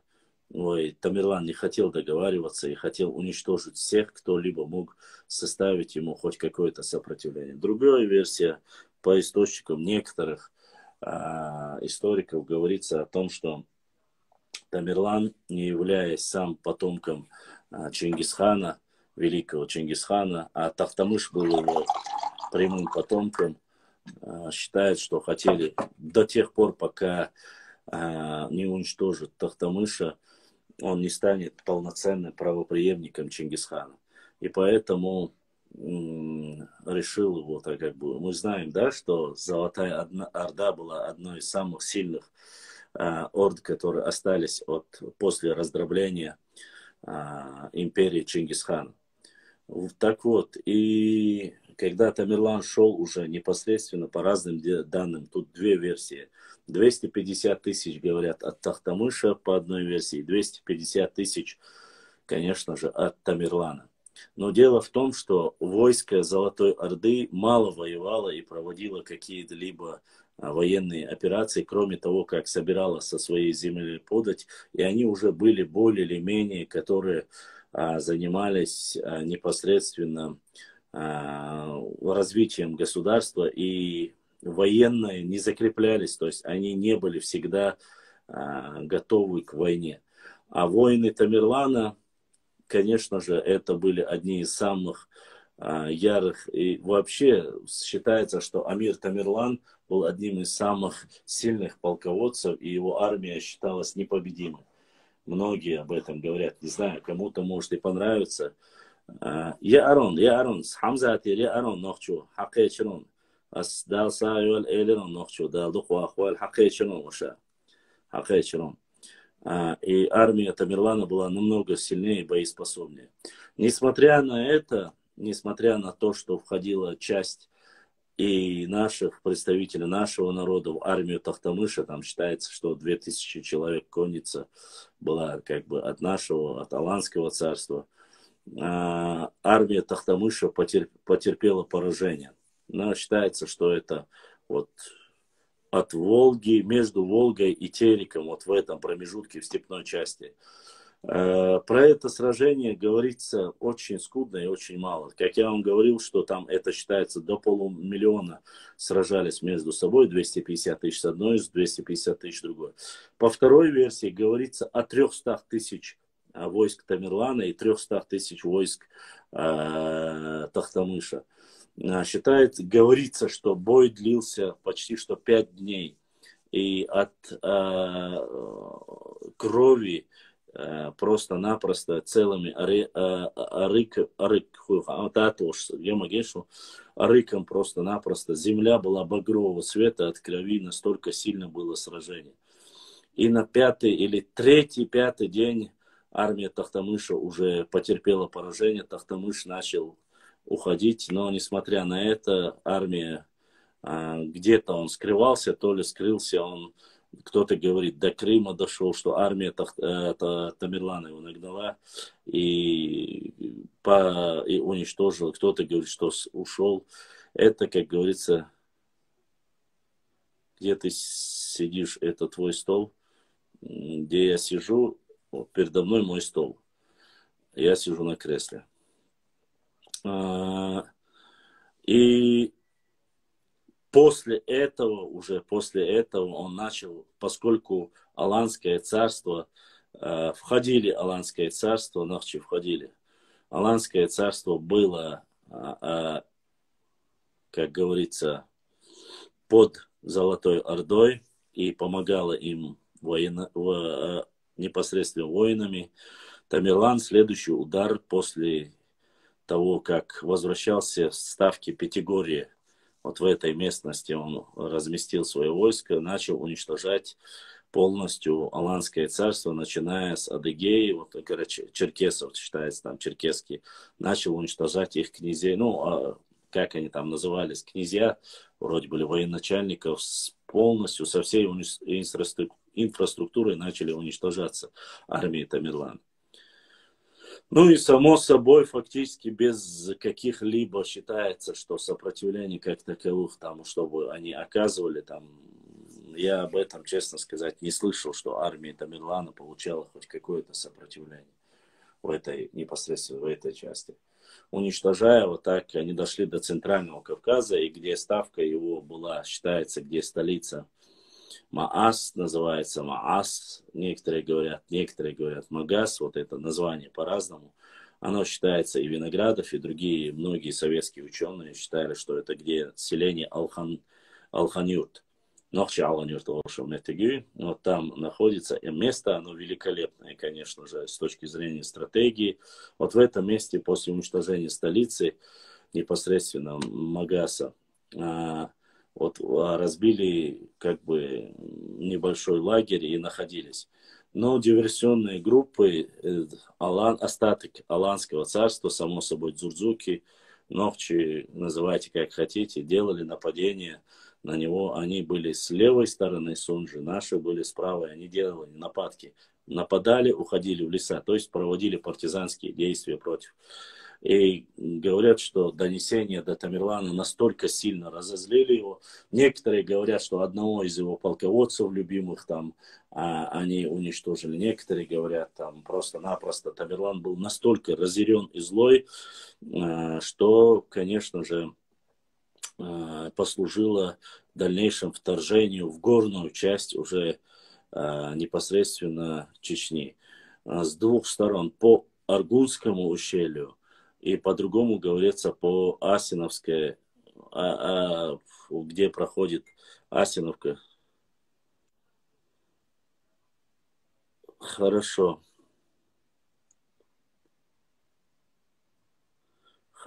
я понял. Оно было все, конечно же, по двум ущельям.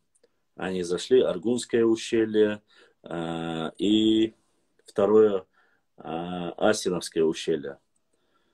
По двум ущельям он зашел и, уничтожая все, понял, Джузи, я понял, зашли в это ущелье, уничтожая взрослых, детей, стариков. Но вот именно в эти трагические годы, именно во времена Тамерлана было уничтожено фактически до 80% всего населения. Никто, ни один, ни ингуш, ни нохчи, никто не смог сопротивляться армии Тамерлана. Да, они пытались сделать хоть какие-то маленькие там сопротивления, но для такой мощной армии, к сожалению, это было невозможно. Небольшое процентном соотношении, где-то говорится, до 20% смогли скрыться в Галанчевском Нашхе, вот поэтому считается уже прародиной Нашха, потому что там вот именно смогли скрыться в этом природном, как сказать, месте, могли скрыться остатки нахчи народа. Небольшие части в Шатойском и Тумкалинском районе, Галанчевском районе. Кто смог понемножку спрятаться, тот остались, остальные были уничтожены полностью. Через перевалы, через Шаройский и через Ичкеринские леса Тамерлан потихоньку, уничтожив Симсир, само собой государство Симсир, полностью, он вышел через Ичкеринские леса. Одна часть войска Тамерлана ушло на Аух, другая часть пошла уничтожать дальше уже дагестанские племена и так далее и тому подобное. Но некоторые тут по Ауховскому району говорят разные, что якобы Тамерлан, узнав, что они мусульмане, оставили, кто-то говорит, другие говорят, что там, ну, там всего лишь две версии самые очевидные. Другая версия говорит о том, что было направлено маленькое количество войск, и ауховцы смогли сделать очень сильное сопротивление, даже выдвинуться на помощь якобы своим соседям, на помощь аварцам. Вот так вот трагично это закончилась, вот эта вся история с походом Тамерлана. Конечно, многие пытаются рассказать, что там буйволами загнали, это сделали, то сделали, там, что нам подарили меч, что там был предатель. Есть там такие моменты, конечно же, что якобы там кто-то переходил на сторону Тамерлана, но это уже, как говорится, я не знаю, насколько это достоверно, честно сказать. В общих чертах это было так. Уничтожение всего последнего, что были оплота Аланского царства, оплота государства Цурцуков, там Симсир и уход через Дагестан. Конечно же, конкретно говорится еще об одном моменте, что якобы Тамерлан после этого, после покорения Кавказа и уничтожения полностью Тахтамыша и Золотой Орды, хотел направиться и повторно завоевать Китай или пойти на Китай, на Индию. Но в 1405 году, кажется, он скоропостижно умер. Насколько это достоверно или нет, вы можете посмотреть. Я могу ошибаться годами. Ну, 1405, кажется. Вот. Прототип ОСТ. В Фейсбуке есть Хасан Бакаев, спроси у него. Я не секретарь Хасана Бакаева и не интересуюсь. У меня нету книги Хасана Бакаева.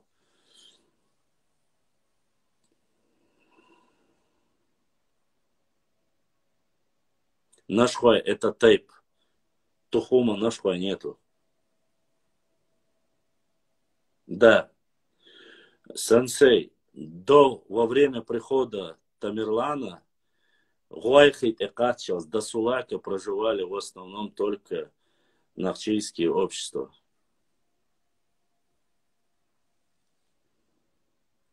Тем более в верхней части. Левая сторона берега Сулака были заселена чеченскими обществами. Какие? Нохчи, Галгай, осетины, балкарцы, карачаевцы и частично черкесы должны. Вот такие.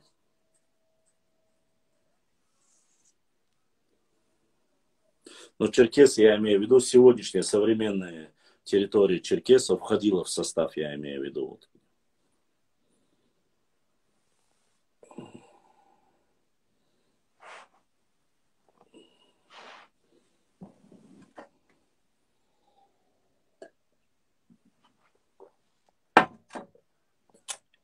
Так вот как-то. Как-то так вот. Надеюсь. Тогда, если Они не входят в тейп, это гар. Нет, кто вы вообще про что говорите? Наш Хуай один из больших тейпов чеченского народа, Нохчи народа. Это не гар, это чисто тейп. Такой же большой тейп, как и Чинхуай, как и Дышни. Они не нуждались в том, чтобы заключать какие-то военные союзы, потому что они не вели боевых действий. Имеется в виду, эта область, она была всегда недоступной и независимой. Поэтому им создавать там какие-то тухумы, в принципе, не было смысла. Надо следственный эксперимент провести, насколько правда эта версия с буйволами отбить. Подожди, ну вы же знаете, что это абсолютно чушь собачья про буйволы. Вы знаете, что это чушь про Гургала всякого. Это вот из ряда того же, что там якобы определенная часть там была на стороне, алейкум салам, была на стороне Тамерлана, воевала против своего же народа. Это тоже такая же вот ерунда. Да не верьте вы это. Просто люди какие-то, которые просто, ну, сочиняют ни больше, ни меньше. Ни про буйволов, ни про... Нету, ну, нету такого вообще периода. Нет, я не знаю, я не встречал нигде, никем это не описано. Ну, с таким же макаром мы можем сказать, вот когда Тамерлан пошел в горы, там, не знаю, в Итумкали, в Шатой, в Галанчор, что мы нанесли ему сильнейшее поражение, загоняя его в устье гор, и там, как спартанцы, уничтожали, забрасывали их камнями. Ну, это будет ложь и сказки, ни больше, ни меньше. Башлам, возможно ли, что Ламрой из Итумкали, Шатоя, Шароя тоже проживали в маленьких Нашахе? Конечно, возможно. Невозможно, а вполне даже возможно. Ламрой нету такой нации. Ламрой неправильно говорит. Ламрой это все представители Нохчи народа. Это вообще неправильный термин использован. Ламрой в то время все были в горной части в основе своей. Предгорная часть называлась Аланией. А если начинает уничтожать и убивать, идет эта волна кочевых племен, куда они уйдут? Или их должны убить, или они должны спрятаться куда-то поближе к своим родственникам, родным и близким людям. А кто такие родные и близкие люди, если не мы, которые проживаем в одном ареале? Я понял, Макар. Ты, Терсо, я понял, о чем ты говоришь, что это был юмор, я сразу понял, Макар.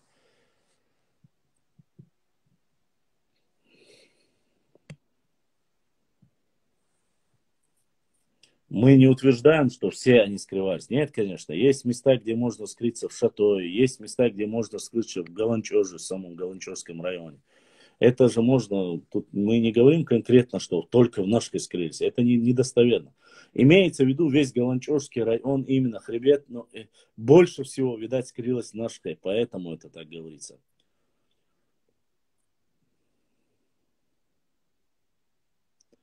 Кажется, ты, Фулани, не был в Чечне, кажется.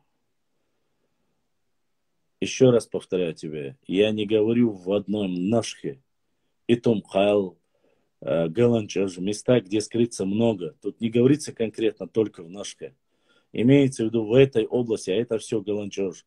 Тут, если ты был в высокие горы, мы знаем, Нохчичуа, какие горы я знаю. Я был во всех из этих районов. Более детально я единственно не был в Шарое, имеется в виду во всей части Шаройского района. А в остальных местах я был. Балам говорят, нет, Башлам. Меня Башлам зовут, Айстами. Говорят, что село Старая Сунжа 302 года. Как ты думаешь, правда? Старая Сунжа одна из самых старых городов, когда основывали 302 не скажу, но когда основывали крепость Грозную, Старая Сунжа уже была там. И они вели торговлю со Старой Сунжей, крепость Грозная. Есть версия, что вся горная Чечни, в частности, Тумкалинский и наш район назывались Ношха. И возможно, Оша, возможно.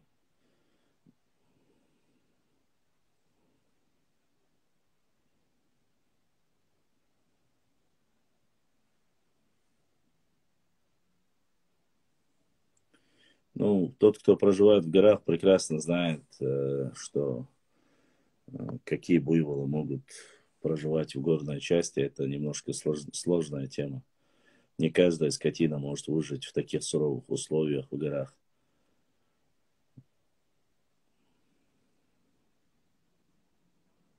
Хотя я не утверждаю этого. Может было, может не было. Я не слышал, честно сказать, я не читал. Если это фольклор нашего народа, ну, это одна версия.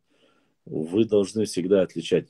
Да, я знаю, я согласен, что некоторые вещи в фольклоре взяты из истории и основаны на реальных событиях. Я не отрицаю этого. Вполне возможно. Но вы просто ознакомьтесь с нашим фольклором. И разницы нету, будь то это Нохчи или Алай. Что там, вы просто-напросто. Есть такие просто вещи, ну,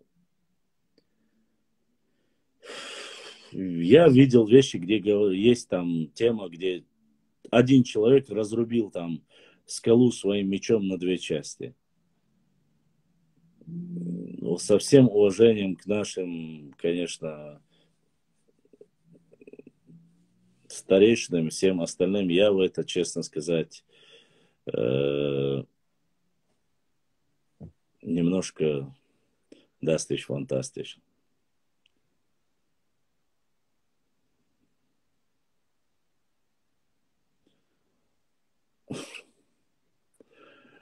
Ладно, оставим. Я в Ношхе был, я знаю, что там есть, чего там нету.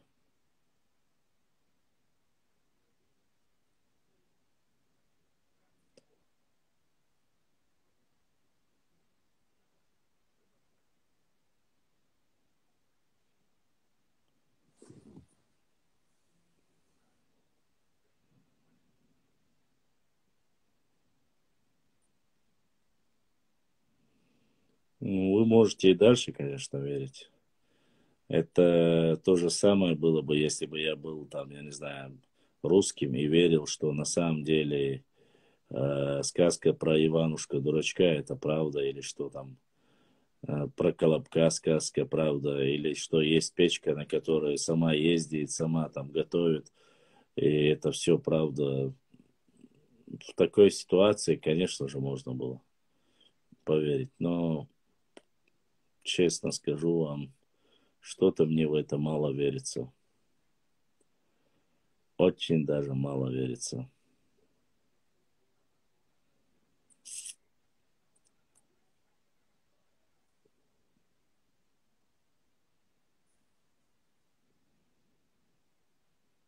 Со всем уважением, конечно же.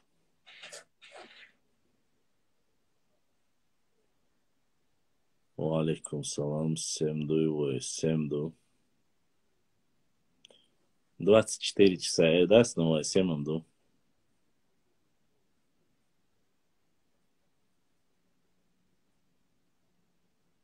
Алейкум салам.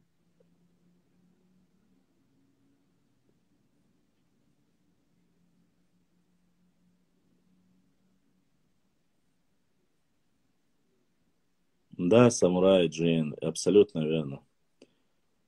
Абсолютно верно. У многие, конечно, обижаются, начинают говорить, что там Башлам. Была старая книга Александра Дюма, старший, младший, не помню. Там писали про поход Тамерлана.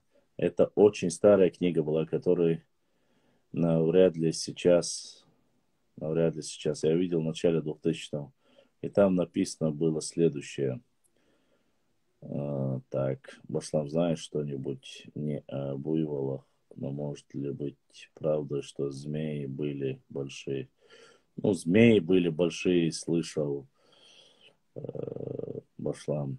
Дел колснап тоже хырюа. Я до 9-10 часов сплю. Мне хватает часа 4 или 5 поспать, и я уже, как говорится, усыпаюсь. Ну, по крайней мере, так бывает. Дел колснабеш са. Набеш, мархаб, мекштац, тикдац. Нельзя много спать. Марх багадуш. А то это что такое вообще? Ну, я меньше грешу. На улицу, конечно, я не хожу, но сижу дома, пишу, читаю. Там, скажем, час-два, 2 часа, так. Остальные там исторические книги читаю, где-то пишу, смотрю, что можно из видеороликов. Вот так и живем. Бошлам юрта, керт умяца, кертью. Но, к сожалению, это он шбац керта умада. Какое у тебя образование? Ты историк? Да. У меня история юриспруденция, первый историк по специальности. Второе, у меня административное управление государственное. Менеджмент и государственное управление. Второе, высшее образование. Первое, университет. Второе, академия госслужбы. Потом есть еще колледж профессиональный оператор ЭВМ. И немножко бухгалтерия. Москвичка я. Вот такое у меня образование, если тебе интересно. Историческое образование у меня есть.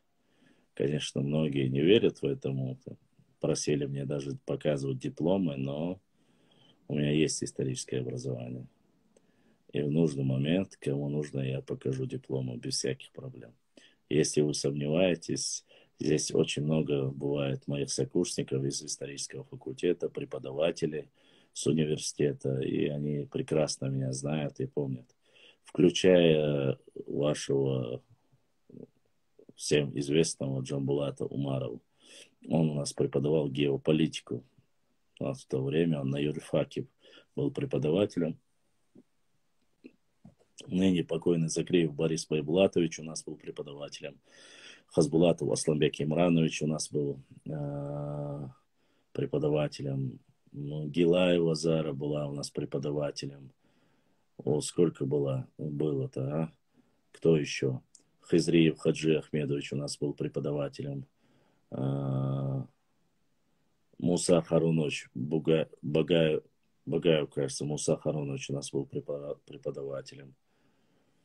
Хазбулатова Зулай Имрановна преподавала этнографию у нас.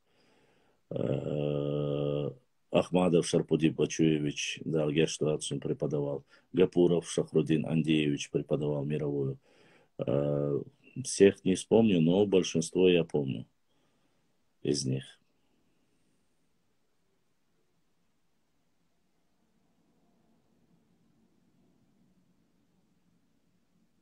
Вот так вот. Но от того, что есть дипломы, это ничего еще не дает. Я помню своих преподавателей. Хоть у меня и память не такая хорошая, как была раньше, я помню своих преподавателей. Почти всех. Но вот и были там зачеты, которые принимали, то есть они фактически не преподавали. Они, конечно же, я их регионоведов очень мало помню, но в основном своих преподавателей я, конечно же, помню. А методист у нас была такая красивая просто методистка, Луиза ее звали, она была ингушкой, кстати. Не знаю, сейчас она живет здесь или нет, но очень красивая была такая методистка. Деканом у нас была в то время Тамара, фамилию не помню вот сейчас. Тамара, вот память уже подводит.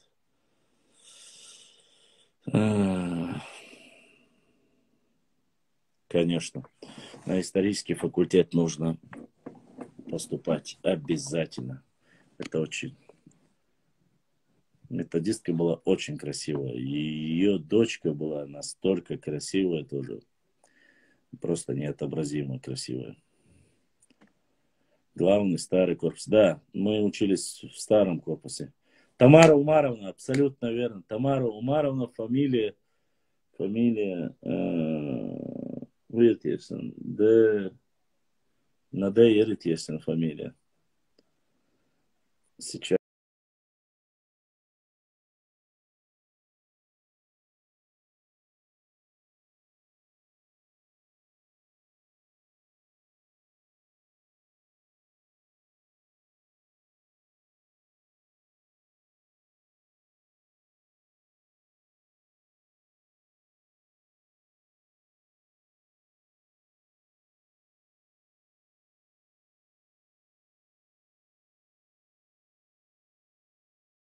народ увеличится в эфире. Прошу прощения.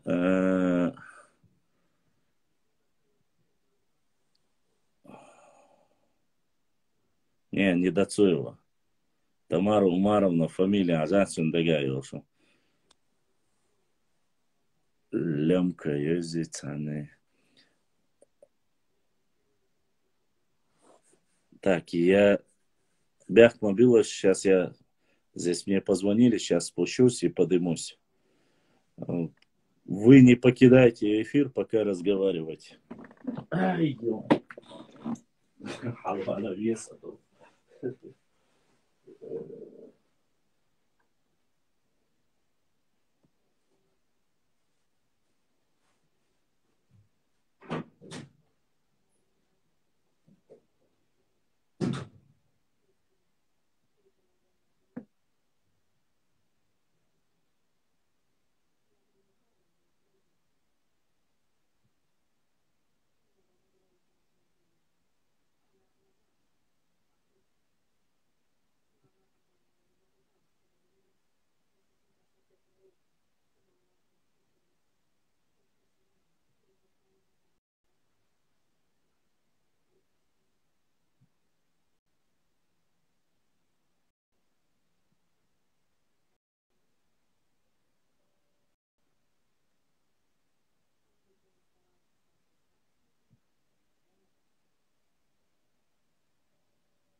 Тут такое, тут такое дело. Э, э, Короче,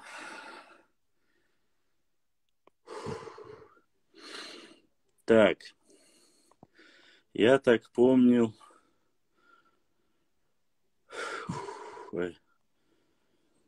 Моисей, может быть, твоего отца зовут Моисеем? Меня зовут Башлам.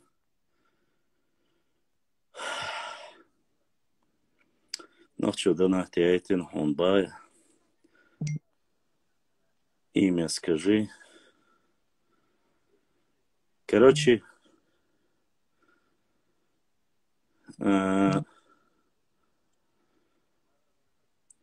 тут такое дело. Мне кто-то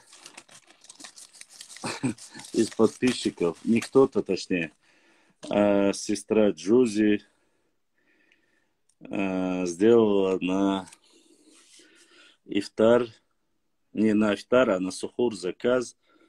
И вот он. Короче, здесь я так понял, мясо и короче, и здесь мясо. Короче, Джузи, я, честно сказать, не ожидал этого. Ладно,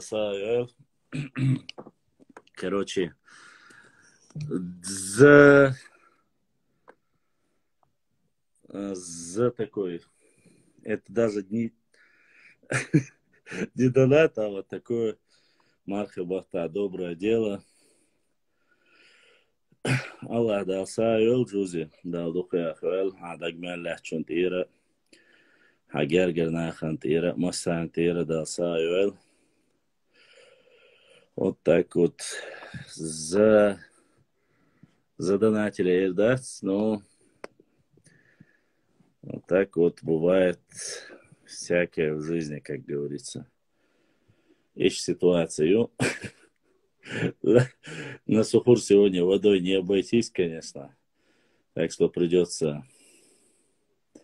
А сама бельгийский шоколад пойду поем, ба? Зря я вообще, зря я вообще сказал про бельгийский шоколад. Я, конечно же, пошутил. И то пошутил только потому, что все говорят, что он самый лучший. Хотя швейцарцы говорят, что у них лучше. Поэтому, не, я так думаю, что остальное, конечно же, мы все в рамках пошутили, поговорили. На этом и все, как говорится, оставим. Забор, забор, рвай. В любом случае, Аллах Тасавел, да, легче. Очень даже удивило, честно сказать. Хотя такой случай я вам рассказывал. Года 2 тому назад было. И тоже от той же сестры, что и сейчас я получил. Поэтому сестренка дал Савел. Да, ладно, гмялях, чунтирса, обухил. В следующий раз, если спросят мой адрес, отдам. Обязательно. Не лучший вошла, уверяю, ничего удивительного. Все, понял, Джузи. Будем знать. Французы говорят, что у них лучше. Не знаю, я просто... Ночи муах квоша дейрбох. Такая вот ситуация.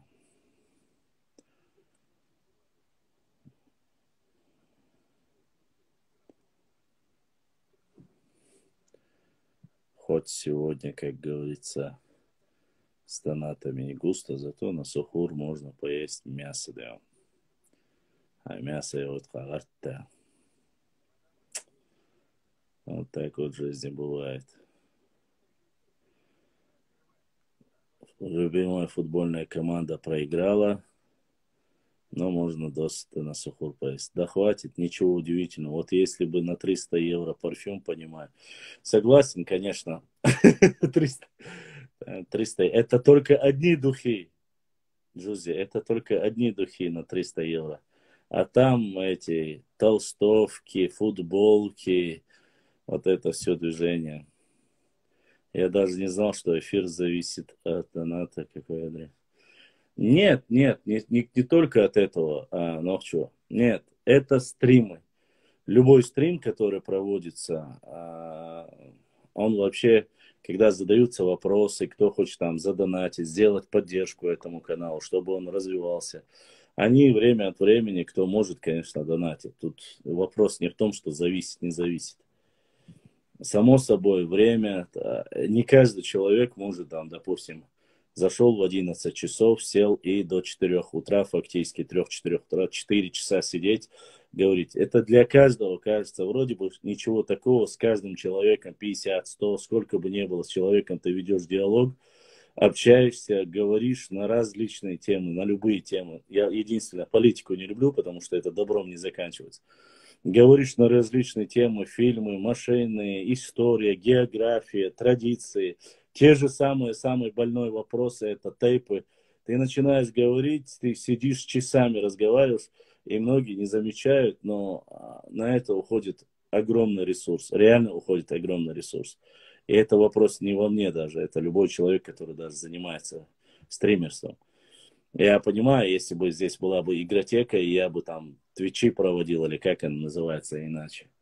Там специальное кресло, там с кружечку кофе поставил, там кожаное кресло. Сидишь там 2 часа, стрим проводишь. Стримы Навального вы видели? Нет, не знаю. Стримы Навального.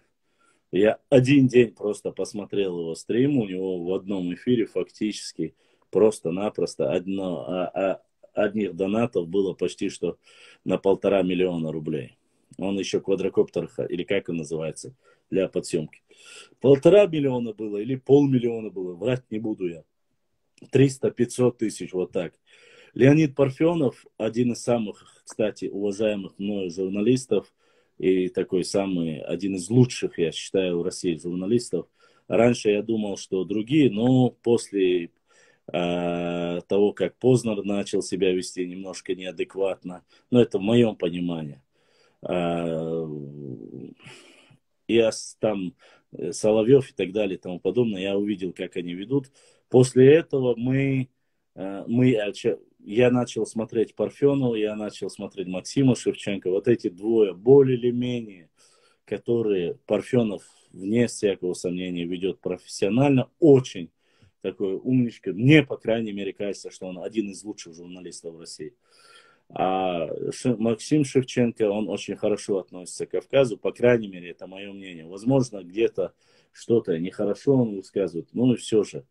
А, Их стримы, когда начинались, я помню, которые он проводил, да, там он делал небольшие вставки, рекламы. Рекламы, вставки я не делаю, если мне там говорят, кто-то хочет рекламу сделать, я говорю, в сторис я сделал рекламу. Главную ленту закидывать я не хочу, тем более. И те, кто у меня спрашивал, я говорил, что у вас денег не хватит на это, по крайней мере, потому что я не хочу ленту закидывать.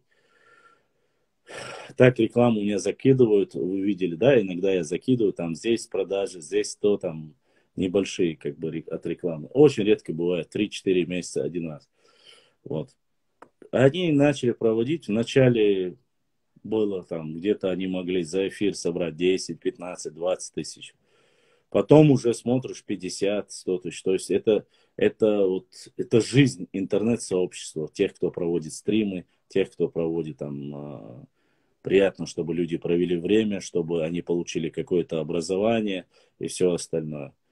Поэтому ничего такого нет. Вот именно в нашем сегменте, кавказском сегменте, почему-то кто-то пытается вечно упрекнуть стримеров и тех, кто проводит стримы и прямые эфиры за то, что им кто-то там якобы кидает донаты. Эти донаты, снова же я повторяюсь, это не заоблачные донаты, даже если вы знаете. Это вообще вот капля в море, то по мере возможности. Не упрекайте, ребят. Наших блогеров, Нохчи Адат, Онхуай Муах, там, кто еще? Нохчи тут. Ну, всего, если всех взять блогеров, их всего лишь 5 человек, 10 человек, вас вот блогерш. И если даже их не поддерживать, иногда хотя бы частично, то эта сфера, конечно же, займут те, кто там ЧП, МАП, которые там сидят за пределами Чеченской Республики, любую аварию закидывают, любое, все что угодно закидывают, и еще в гифках выступают, и зарабатывают просто огромные деньги. А своего в основе своей гири буиш, сюли буиш, которые название дают наши ЧП Чечня, ЧП Грозный, Гора Оли, название шлоца. А наши своих мы не поддерживаем. Опять же, даже в этом процессе у нас сюли, гири, кто угодно может вести, а своих мы будем клевать вечно, потому что он что-то говорит нехорошо, или он там про бомбиты рассказывает, или он там про всяких моральных деградирующих людей рассказывает. Это никому не интересно, то есть надо его забанить, надо его оклеветать и оскорбить максимально. Когда ты ведешь нормальную дискуссию, общаешься, да, он хоймак. Иногда, у меня раньше были такие он хоймак. Раньше Цашикова Швырвай. Но один после смерти отца пропал, другой после вот этой ситуации с пандемией пропал, который время от времени хотя бы более или менее там пытались как-то помочь и говорили, сейчас он остал. Но они у меня пропали, честно сказать. И сегодня там остались мы, как говорится, один на один с простыми нашими подписчиками, которые такие же, как и сами стримеры, живут на земле, а не где-то там зарабатывают нормальную сумму. Ну, время все ставит на свои места. Мы пытаемся выжить, будем выживать, будем делать все, что возможно. На все, конечно же, нужно и время нужно, и сила воли нужно, и поддерживать друг друга нужно. Если я могу поддержать, я должен, само собой. Я вижу, как трудится он, Хоймо, как Нохчи тут трудится, Нохчи Ада трудится. И некоторые ребята, которых я не о себе даже столько говорю. Флаг там со мной. Если каждый будет говорить за этих ребят, вот подписчики Джузис, All, Маршос, All, Тигерс, All иногда. иногда борс, ну вот имеется в виду, и был граффити раньше тоже. И когда они говорят, что она осталась царовой вежри, бушу нашу вещь, очень приятно, потому что ты понимаешь, что ты в этой лодке не один, и что люди понимают, что это не все так просто. Ну, есть те, которые пытаются подколоть вечно, они конченые гниды, честно вам скажу, потому что сами никогда в жизни ни одного хорошего дела не сделают. Чтобы что-то изменить в лучшую сторону своей родины, своей истории, географии, без разницы. Но вечно за спиной едят мясо своих братьев и своих сестер, пытаются опорочить, пытаются оскорбить или сказать что-либо плохое. Это, конечно же, эти люди делают хуже только самим себе, ни больше, ни меньше. Нам что стоит? Ну, уберем мы это, и все. Я от этого не кормлюсь, я от этого не живу. Допустим, мне от этого ничего нет. Ноги, руки есть, у меня образование есть. Я могу устроиться, я могу себе спокойно зарабатывать. Поэтому надо это понимать, надо поддерживать наших ребят. Таких даже конкретно ты бог бухой турбовой группа. Да, ладно. Надо. Ну, во-первых, лурцахлера сонаться, чё сейчас пейдбочи, я сумшу, я честно скажу, я в основе своей, для использования своей работы, чтобы не было взлома, я закупаю на другом краю света, покупаю обязательно assign трафик в гигабайтах. Я обязательно покупаю, чтобы у меня не было взлома. По своей глупости на один и тот же телефон я сделал ТикТок, и из-за этого ТикТока меня 2 раза взломали. После этого я ТикТок удалил, перекинул на другой телефон. Больше я никогда в жизни ТикТок себе не сделаю. Это однозначно на один и тот же телефон. Я не оправдываюсь, я просто вам рассказываю про технологию. Я сделал ТикТок, через буквально 2-3 месяца мою почту начали взламывать. Я удалил ТикТок, заблокировал, удалил с этого телефона, и взломы прекратились мои. То есть мне приходило вечно сообщение, вам хотят зайти, это вы подтвердите. Само собой я опровергаю, и нужно уходить. Вот такое, как говорится, происходит. А так, вы, честно вам скажу, это очень сложная работа. Валлахи, я вам клянусь. Я сегодня только заметил, когда я начал читать мелким шрифтом, нашел один документ, я начал читать мелким шрифтом, у меня уже зрение напрягается слегка. Очень сложно становится.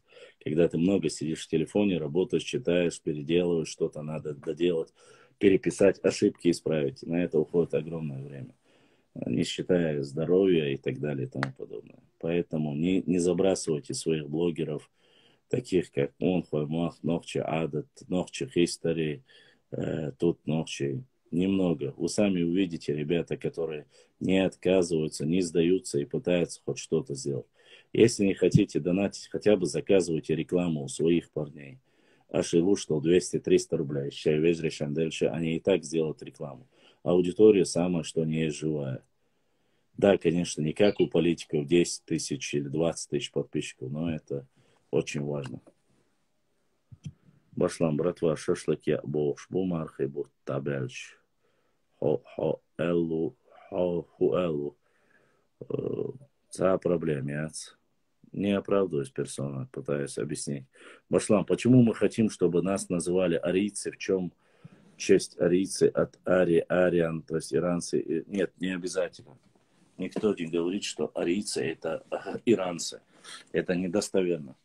И не все иранцы это арийцы. Это только определенная группа людей, которые меньше всего, как говорится, меньше всего ассимилируют с другими.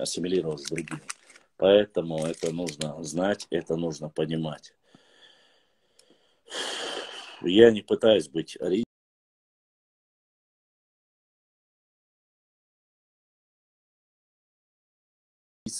Это немножко попахивает фашизмом. Некоторые говорят, там, есть лингвисты.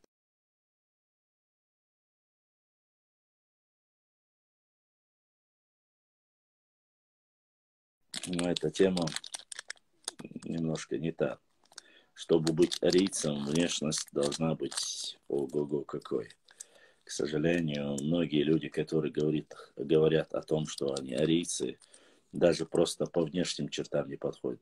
Но это уже немного попахивает фашизмом, честно сказать. Не будем об этом. Башлан, надо на тренинги ходить, чтобы знать психологию атаки. А там ты слишком эмоционально воспринимаешь вещей, которые вообще не должны быть. Макар, честно сказать, я честно тебе скажу, я подготовлен на это. Я эмоционально к этому не отношусь. Валлахи, не отношусь. Мне больше всего обидно то, что вот когда я эмоционально стабилен, спокоен, многие начинают писать: Ахумацаол, ты жестче должен быть, ты должен показать вот и тогда я объясняю людям: неужели вы думаете, что я не могу быть эмоциональным, что я там не могу быть там, не знаю, вспыльчивым? Я могу это все. Я через все это проходил, и у меня есть образование, которое непосредственно вне каких-то высших учебных заведений. Я проходил очень многие курсы по политтехнологии. Я знаю, как делать пиар. Я знаю, как человека поднять, как поднимать бренды, знаю. Как поднимать любой менеджмент любых магазинов и всего остальное. Пиарить, политически пиарить человека, я знаю. Как подвести так, чтобы о нем везде говорили. Это я все прекрасно знаю. Понимаете? Поэтому, а сейчас, через минут 8 я так отключусь, не в обиду, саан хаятен ханча сум халларю, как говорится, саан ахкиет вез. Поэтому все эти технологии мне известны. Я знаю, как работать. Я знаю психологию этих людей. Просто стоит человеку зайти и написать одно предложение, я уже знаю, что он нарниец или не нарниец. Потому что люди, которые интересуются историей, и этнографией, и географией, ведут себя совсем по-другому. Обращение у этих людей совсем по-другому. Можно по аватарке понять. Просто по аватарке и по названию можно понять, что за человек. Пустышка этот человек, балабол этот человек. Или просто нарнийский упырь. Из халдашин абсолютно. Но люди, когда ты начинаешь говорить мягко, красиво, тебя начинают упрекать, что ты мягко говоришь, что ты добрый чересчур. Чубят безвой, чучту, езвой, нацик, шбу, хошбу, вошбу, дезекца, ол, ахцарах, ахиет, он вежрибу, ол, ахкидегу. Но я говорю то, что есть. Потому что есть хорошие люди, и они на самом деле братья. А есть упыри нарнийские, которые работают против нас, приходят в эфир, улыбаются, а потом за спиной начинают говорить. Тут нету разницы в национальности. Я не про национальности конкретно говорю. Это есть в каждой нации эти люди.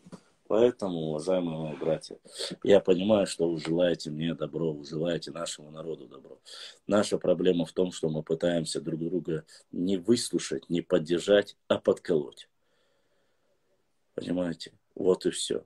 Не надо подкалывать.